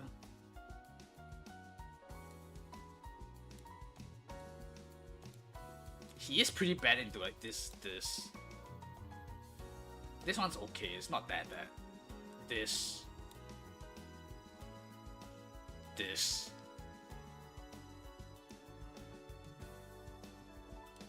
Okay, considering Cherry is RUBL, maybe Pepsi is RUBL as well. He's still very strong late game though. I don't think there's any strong late gamer in UU. He's just very scared of dispels. Ferraquia almost tempted to NUBL because displacement on tank is quite strong. But I don't know if she can kill anything after that. Turning the tank into a demon is also quite whatever. I think PU. She has a function, but just too weak. Florentia is a solid RU to RUBL, I think. Can a unit with Egg again be an RU?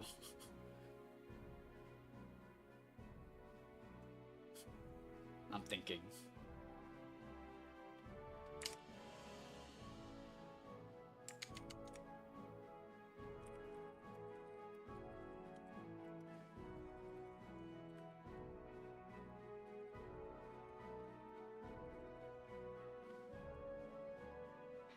I think her ability to follow up in aggressive play with the AoE is pretty solid.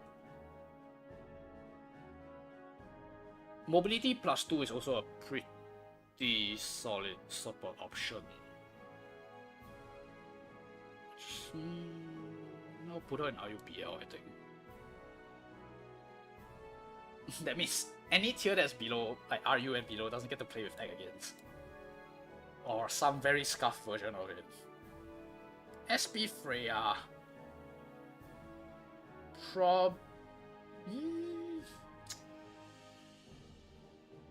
I think if she's able to be immune to displacement, she'll be UU.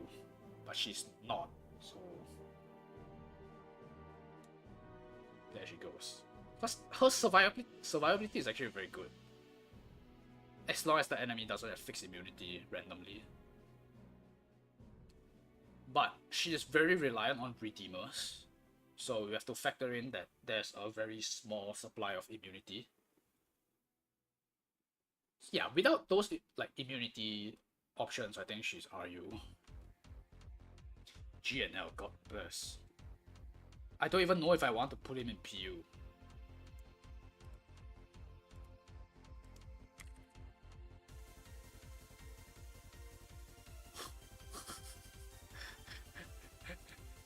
Does this unit even deserve to be in PU? I don't know if they ever fixed the bug with his 3C. Like, there was a bug with his 3C that the conversion doesn't happen properly.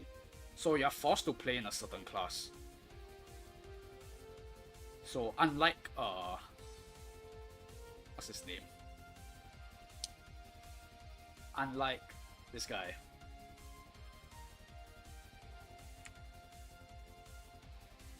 Healing's utility, but he needs to hit people to heal, right?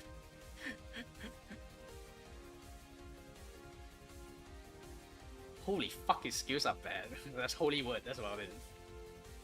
But he doesn't dispel, right?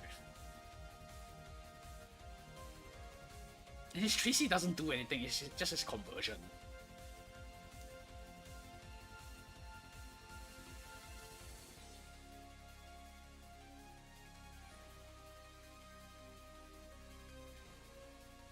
The only thing he gets going for him is he has higher base stats than some of these guys. I don't think he's better than this guy. Fuck, I can't recall his name. Roland.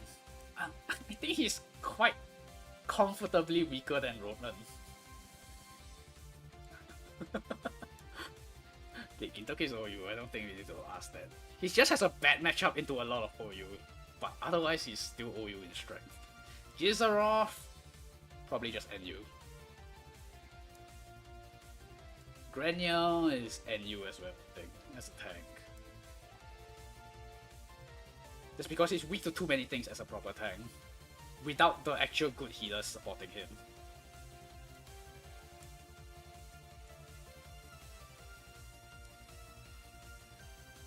Gustav is a solid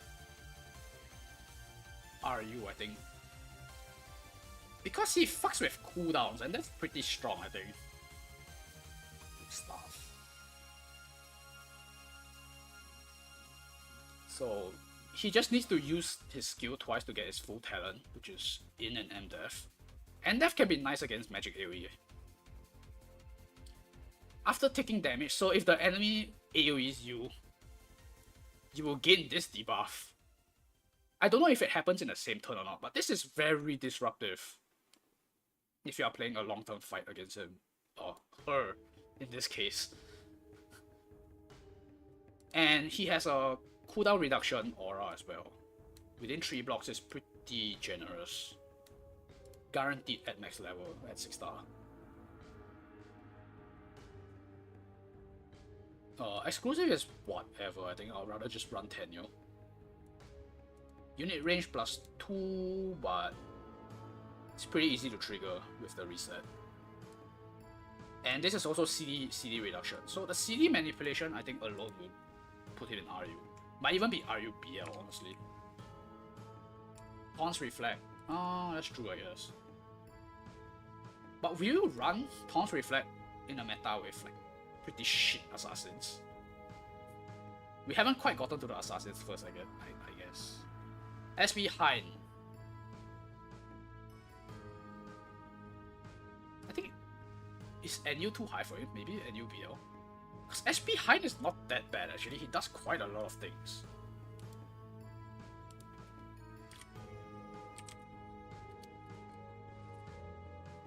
I think a lot of the lower tiers gets shaken up because of the fact that Liana, Elma, and Rosen are not accessible below that.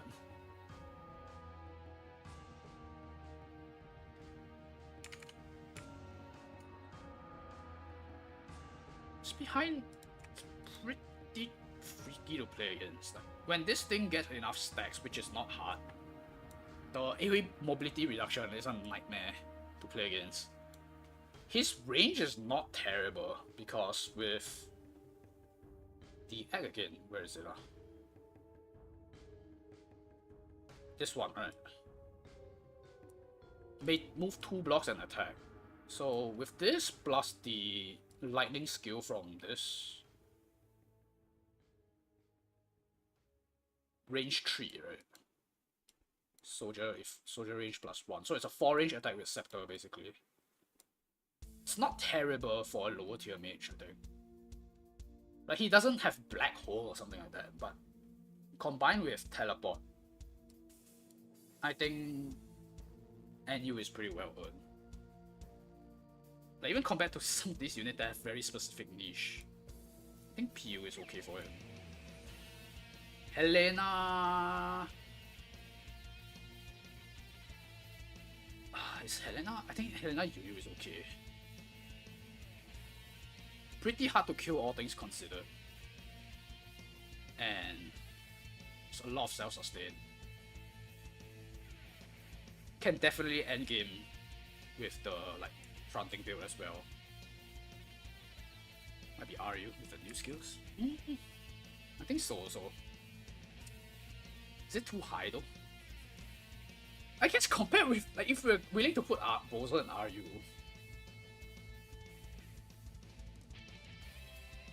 like Angelina versus Hein. Maybe it is. Cause the terrain mobility down is like one of his biggest things, I think. Like, he might not be alive to live to tell the tale after he casts that thing, cause the range is not too great. But it will fuck up like any kind of tank composition, I think.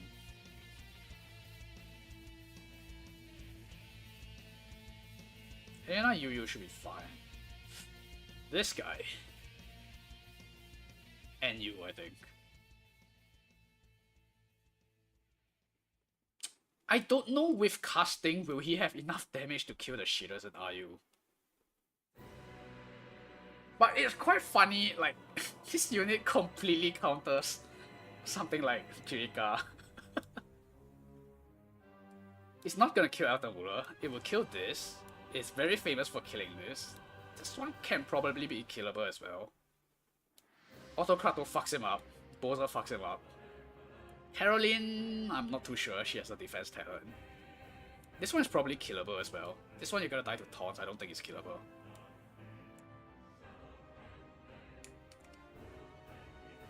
NU or RUBL, I think. I mean, NU. Wait. Is my tiering wrong?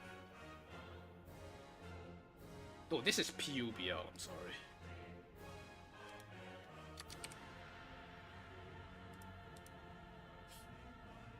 I think this is fair, because even against this tier, like, shit with werewolves, he existed in a time where werewolves didn't even exist. And he's too easy for him to die to mages on the counter. So I think NU is fine, even if he does have enough damage. Hilda... Yuyuba. I think against physical he's still solid. It's just that she gets melted by all these fucking mages. If you're willing to run Tiamat, I think she can belong in Yuyu. Probably along with Landius. Himiko, solid RU. Because clock is part of the equation with Himiko. Push is nice, debuff is pretty plentiful, damage is pretty solid. This one, RU or RUBL? Probably RU. I think the problem is she can't keep up magic guard for like just barely 50% uptime on magic guard. And she's weak to magic in the first place. It's just that she's very tanky against physical and she catches people off guard with the aura. So I think RU is good enough. Imelda, base Imelda.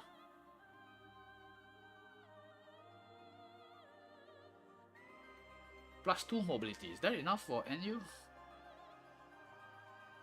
I guess it is, right? Like, I remember like Imelda with this thing. So the additional damage plus the mobility is probably enough as an NU support. Iris probably just PU. Used to be really good, but she just doesn't do quite enough now. This one. She good enough for Yuyu? Let's dispel 5 mobility increase. It's good enough as Yuyu. Who the hell is this? I think this is just an FE. She's just like, she has that funny thing where people behind her take less AoE damage. But I don't think she does anything else other than that. Yeah, when attacked by AoE line skill, ally behind this unit have their damage taken reduced by 80%. What the fuck? Yeah, she doesn't do anything.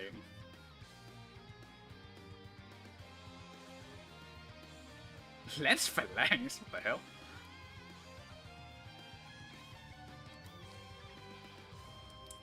She has a teleport, but that's not enough. Joshua! PU? Does he even do enough damage in this tier? I guess he has time buff, so at least he has that. Juggler. NU just because he can run cavalry on rush, and he's still okay in survivability, I think. At least against physical.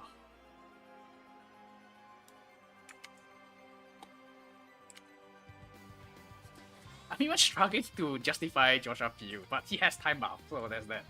Which makes me a bit scared to rate Yusuke later. Julian is a solid UU, I think. He requires an activating condition, but if he activates it, it's one of the best units in AoE Rush. This one is UUBL or... no, UU or RUBL. She also only does one thing, but she's pretty good at it. Gets fucked by Phalanx though, that's the problem with this unit. And if you don't run cavalry, you run Lancer class, that's okay, I guess. Okay, I think I need to split this into 2 streams. I need to go at around 7. But we will do this until 7. Oh, what's her name again? What's her Lancer form like? I guess she has wings now. And she's actually quite bulky. She has defense plus 30.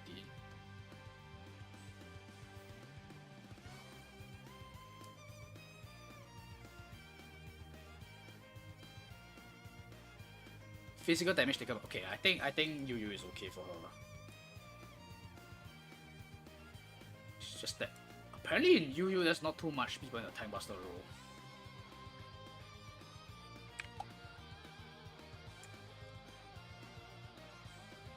This unit Kaguya. This one's Kaguya. I think Ryu. Like her single target is actually pretty solid, but her range is pretty bad, and it requires like a weird setup. I don't know, it's very clunky for me to play when I play her in the fair arena. Range is shit, and you have to decide whether you want to play AoE. Because if you want to play Scepter for her 3C, that means when you don't bring her 3C, then the Scepter is completely useless. I think she fits roughly around the strength of units like GITS and Dion.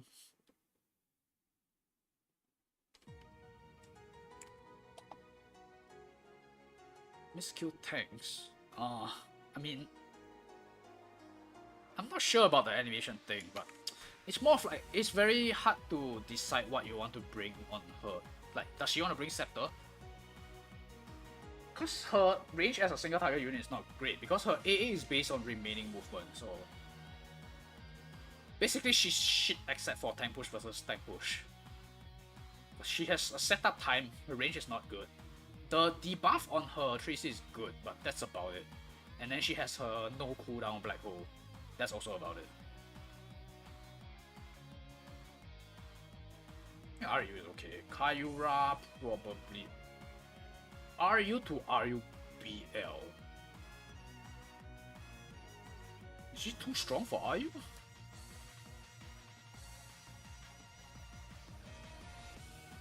She has a lot of limiting conditions. But she has Gospel.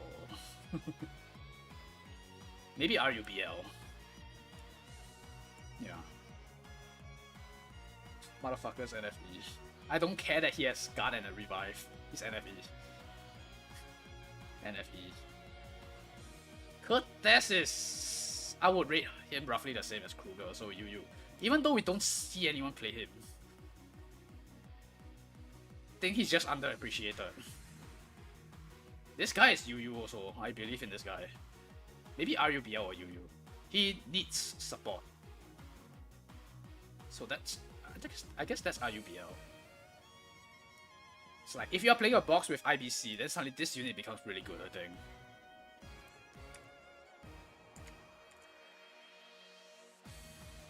This doesn't have the mobility anymore. Well, play her with Yenny. Play her with IBC. Play him with IBC. Play a reflect build. Like, compared to this unit, I don't think mobility is too much of an issue.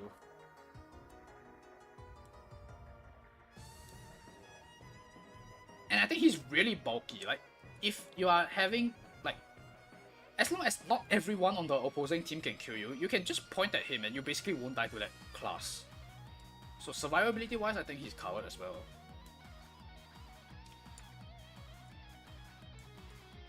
And his damage is really good. NFE.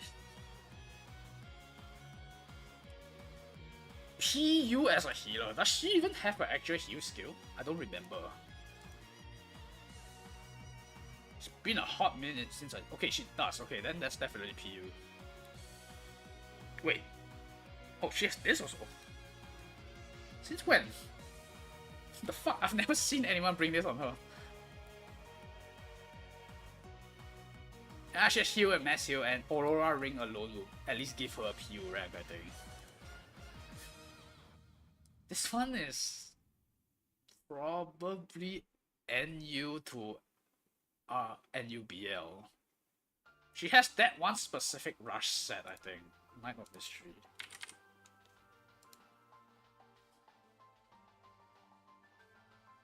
This thing, she needs a bit of mobility support to hit turn 1 though, I think. But the fixed damage is pretty cool. Damage is pretty good as well. This one requires a bit of charging up, but it's pretty good as well if you can allow the match to drag out.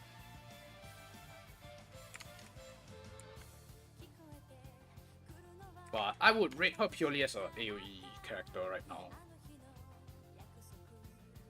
Think you just want to bring this, you want to bring the Elf Knight, you just want to steal buffs with her 3C.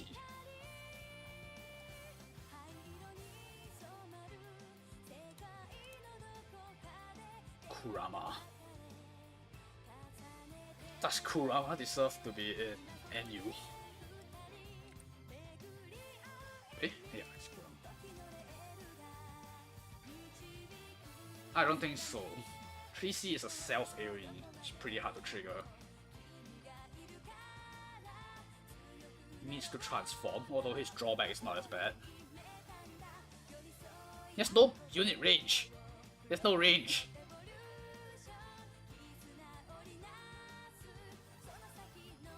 His transform has no range as well. Yeah, fuck, this unit is not NU. PU. Might even be one tier below that.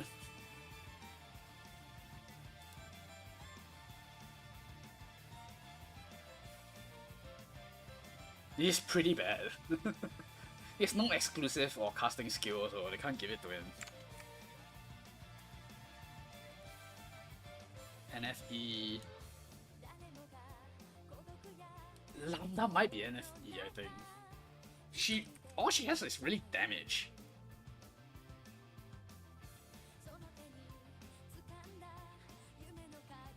What the fuck is this? Breath of Concrete, so it has to be on a 3C.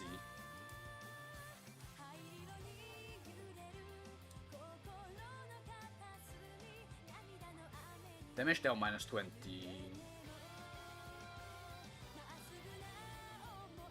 In 15%. Okay, in 15 and AoE damage 15 is not that bad. Base in 551.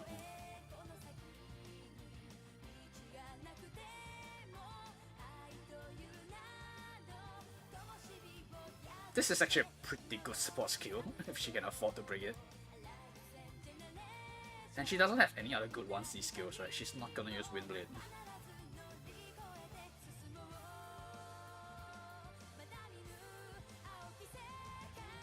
This is actually pretty okay lah, PU lah. I'll give her PU. SP Lana is probably in RU? Just because she can like internally clock her skills. Like she can win games off that, the multiple AoE cast. And she technically comes with a revive, even though it's quite easy to disable with Redeemer. And if she somehow finds a situation to be a single target attacker, she will melt the tanks in like, RU and below, I think. Like she can even fight Hilda, so RU is probably fair. NFE. Landis is UU just because of the buff, I think. If he didn't have the faction buff, I think he would be like at least RU. Lanford without SP is garbage.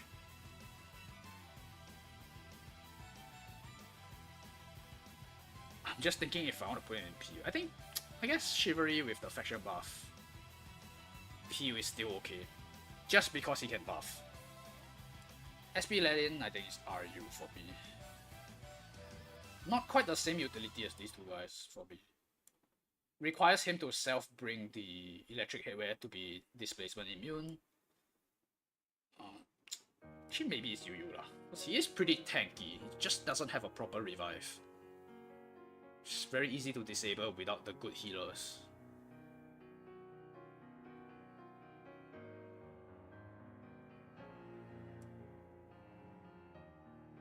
No, I think he doesn't even fare very well into a lot of these matchups. Without like a Liana or Elba backing him up. I think Aryu is fair. No, Lambda is not NU. I even have to think about putting her in PU. It's definitely not NU. Like her range was acceptable for a time. It is no longer acceptable. So she first has to hit people. Without even thinking about whether she can clock her skills enough. with this. SP Leon, solid UU I think, just for the burst damage on AoE and displacement. Leonhardt. RU is pretty good. I think he can survive pretty well against everything else in RU. NFE, I don't care if he has hook. Letitia NU, just because I think she's the only thing that can give a team wipe +2 mobility in like these lower tiers, plus an attack buff. SP Lewin is probably either RU. I think RU is okay there. I think he's a cut above some of the people in NU, just as a physical, bulky DPS. With access to Sensi Mercenary.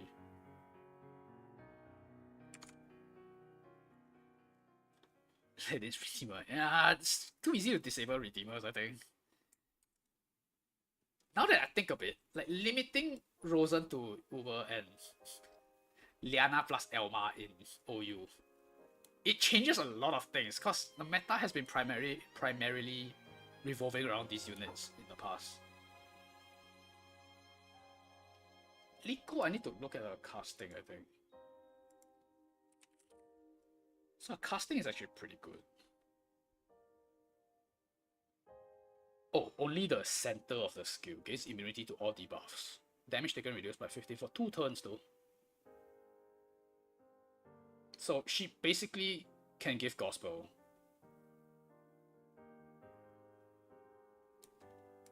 I think as a healer she's at least NU. If not possibly RU, because of the fact that she can turn offensive.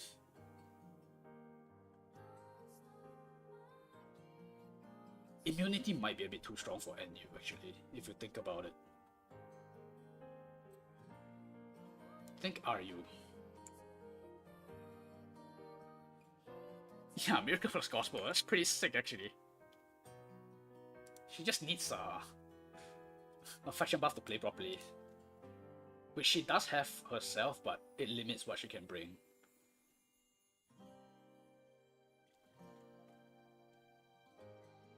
So you don't even need to bring like mass resist anymore with this unit. You just fucking gospel with... You just gospel with the casting.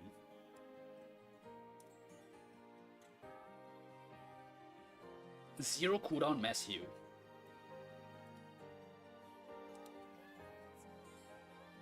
Lifany, I think she has small niche PU. She's not completely useless. T-Jazz at this point. RUBL, I think. RU or RUBL? I think RUBL.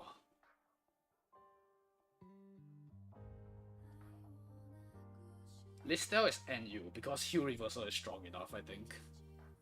He will screw over most tank push lineups. And she's bulky. Lisa.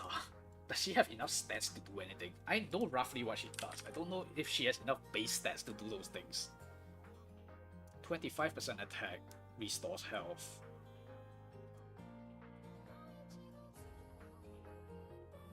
This is irrelevant. This is mildly relevant. This is irrelevant.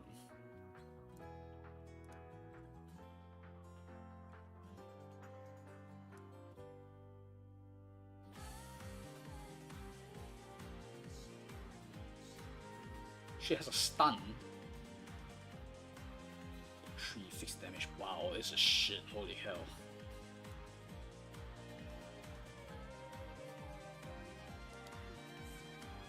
This is just everything together.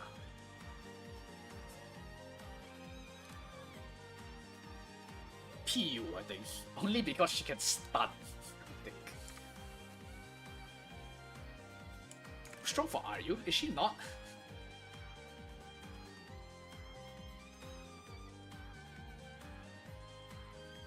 She's not too strong.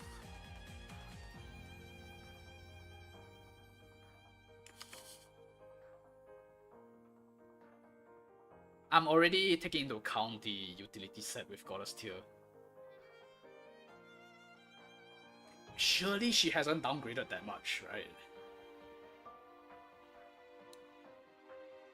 Fuck, she might be there. I'm looking at these. Is she in the same tier as something like Elise? She's better than Girl in the Shell, right? Surely. Not to say that Girl in the Shell is one of the better units in this tier. It's Ares, teleport. I think just because she can teleport at a very low cooldown. I think RUBL. Oh, I can't tell via text whether you're sarcastic or not.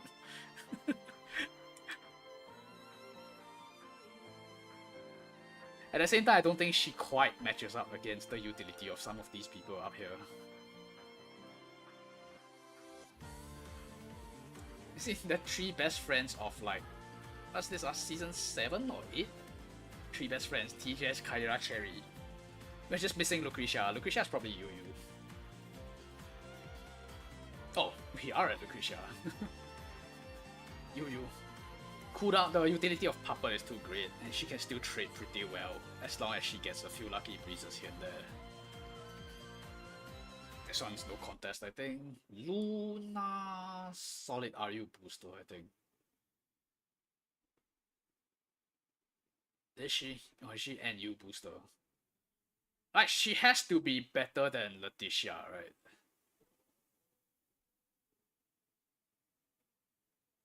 I think the fact that Wing God Realm can double benefit people that act again will give her a RU ranking. And Princess Buff. It's cool, I guess.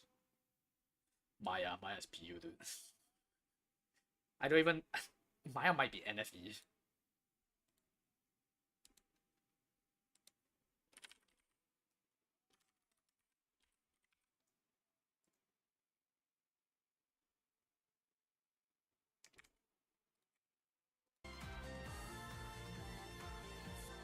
She dispels, but she doesn't heal.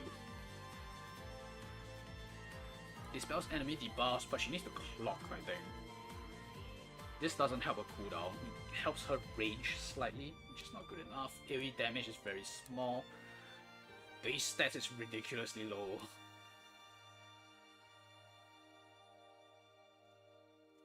Like, she can do a meme deck with the holy units, that's about it. The full dispel. But it's only for the holy unit itself.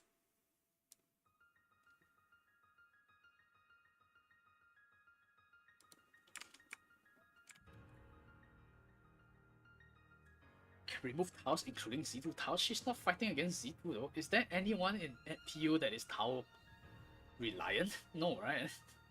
None of these motherfuckers here are reliant on tiles. Maybe this guy is.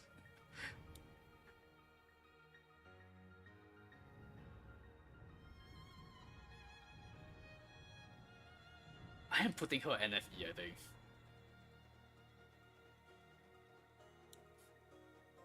Marendelle is a solid UU, I think. UU to RUBL.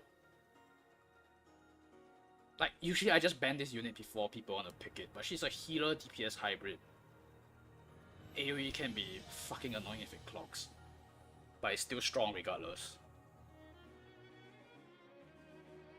I think UU is fair. A bit reliant on infection buffs. This one's RU, I think. She does get a bit of healing utility. I'm not sure if she... Okay, let's check Marendelle. I don't know if she has casting yet or not. She has. Okay, this one helps a cooldown, which is pretty cool. Skill damage is nice as well.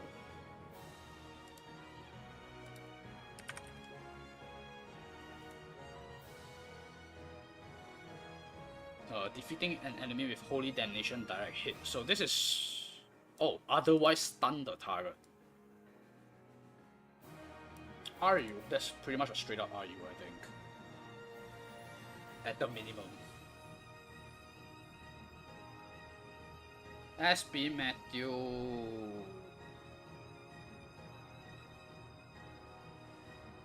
Thinking RUBL or RU. He's very reliant on terrain. I don't think he can quite stand toe to toe against these guys. Maybe he can, because he's technically self-reliant. Like, compared with Cortez, Maybe Cortez is RUBL. No, I stand by my opinion. This guy's UU. She's set for Maya. You should. She was like bad on release, so. Are you RUBL? I'll dig that. Put it RUBL. He does get pretty high attack values without any external help. And he does get 2 rounds of AoE. Usually at the minimum, like unless you get killed by something. I think he might be UU leh. Protect buff is kind of whatever.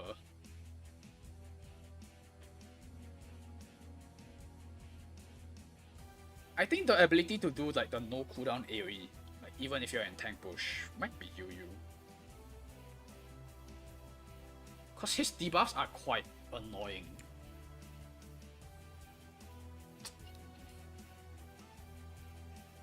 I think command is probably not worth a mention. Sword's Dance might be worth a mention, because he does carry balance blade. I think having a low commit Sword Dance is pretty valuable.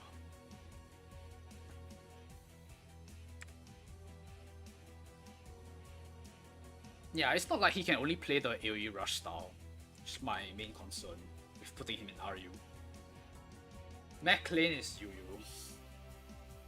He has his bad matchups, but his terrain is too strong. I don't even need to look at anything else. I would put this in NFE, but she does have Gospel.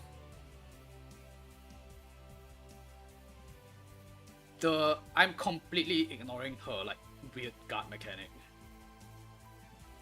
But she has Gospel.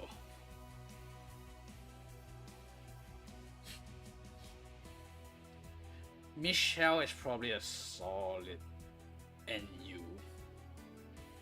You can only really use her in one type of team. Like, you can use her in RU if you want, but her usage is too limited, I think.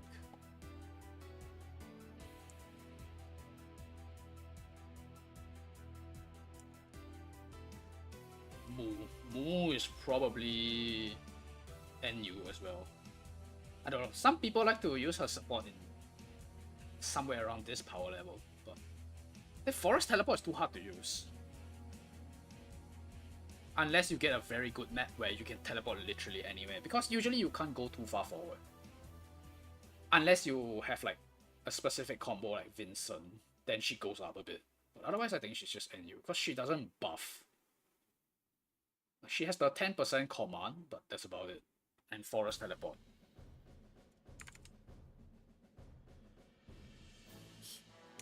Yeah, the Forest Teleport sounds very good on paper, and then you try to use it, it's like, wow, this skill is very hard to use. SP Nam. PUBL, I think. She is pretty annoying against tank push though, if you can just hit and run. Might be worth an NU slot.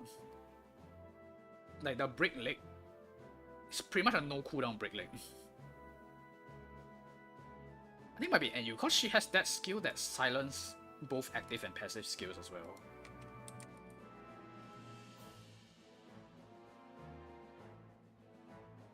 Two or less movement, attack will ignore guard. You can combo that. After battle, inflicts silent passive silence. Last 2 turns cannot be dispelled. I think this sentence alone is worth NU.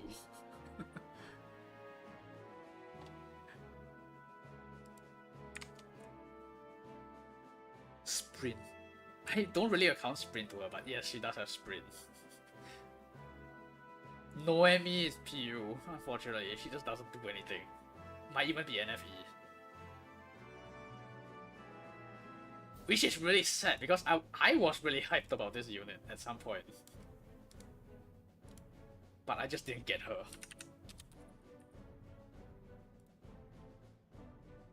15% in.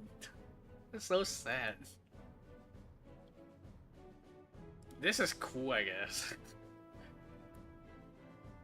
Okay, I guess this will allow her to be in PU. Also, her range was like very limited. Like, very few units had this kind of range during her release. But now it's just, you need this to be minimum useful. This is pretty cool, actually. Okay, with this casting, she's definitely at least viable in PU. Ouroboros UU BL? I think. UU or UU BL? Is she polarizing enough to be UU? I think in SEA he's UU BL. If he's not in SEA, he's UU.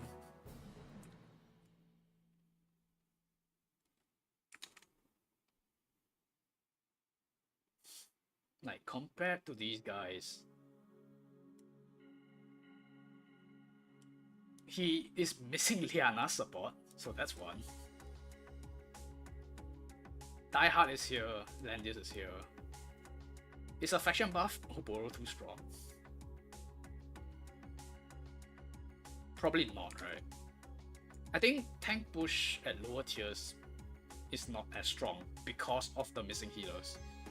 So if tank push is not strong, Oboro is not strong as well. So UU is fair. This motherfucker is NFE. I don't think he does enough damage. This guy is PU. He has a bit of support function. Damage can be not bad if he gets to be full health. Omega is probably RUBL.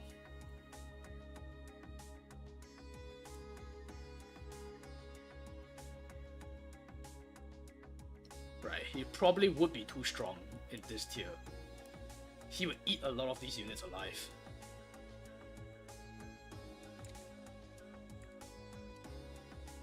Can we finish this in time? Let's try. This is NFE. I don't care if he has an SSR form. Pastry... RU, I think. Magic Assassin. Pretty unkillable with guys. If she dies, she fucks your passives for the entire game, since there's no passive immunity other than mass protect or mass resist. I don't remember which one you need to bring for her.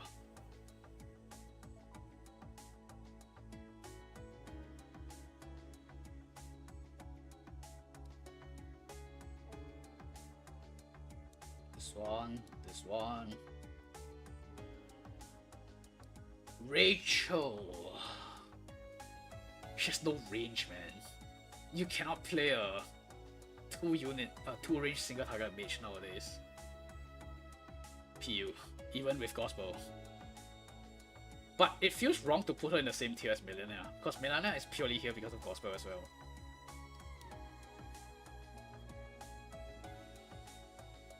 Does she have merits as a dispeller? Does she have like a good casting skill?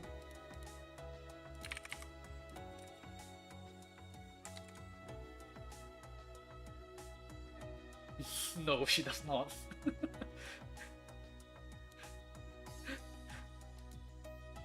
Yeah, PU, I guess. Reinforce, probably PU as well. She can fuck you over if you don't know what you're doing. Maybe even NU.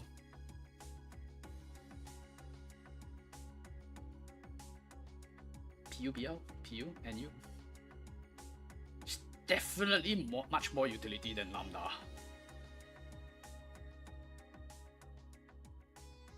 I think it might be okay in NU. It's pretty tanky as well. Reeds. The unit that people were saying, this unit exists, therefore Rosen is necessary. It's like, fuck, where will I rank this motherfucker now, dude? Probably RU at best. Yeah, I think RU at best.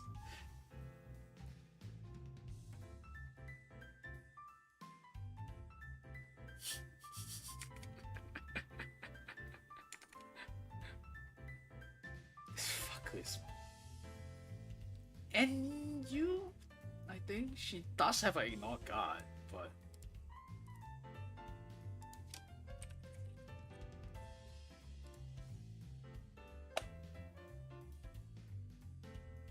wait, no, not Pexia.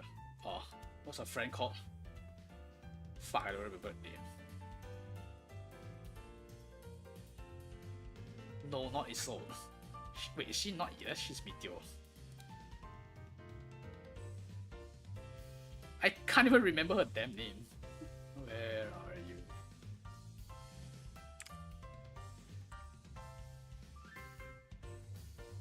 Fuck, I'm blind. I know she's Meteor.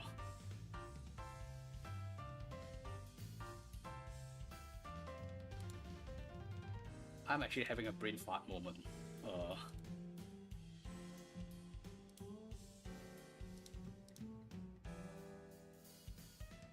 Renata. Okay, where's R? Having a blind moment here.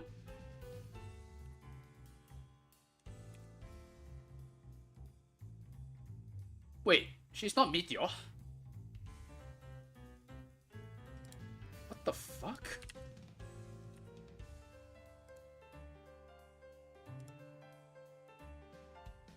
Oh, she's Meteor because of this. Fuck, no wonder.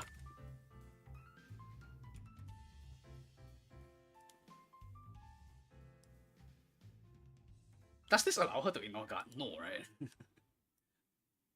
Yeah. Probably just PU. Where did I put her? Oh, I put it NU. Probably PU. Mobility is too limited, I think, even if she technically can ignore guard.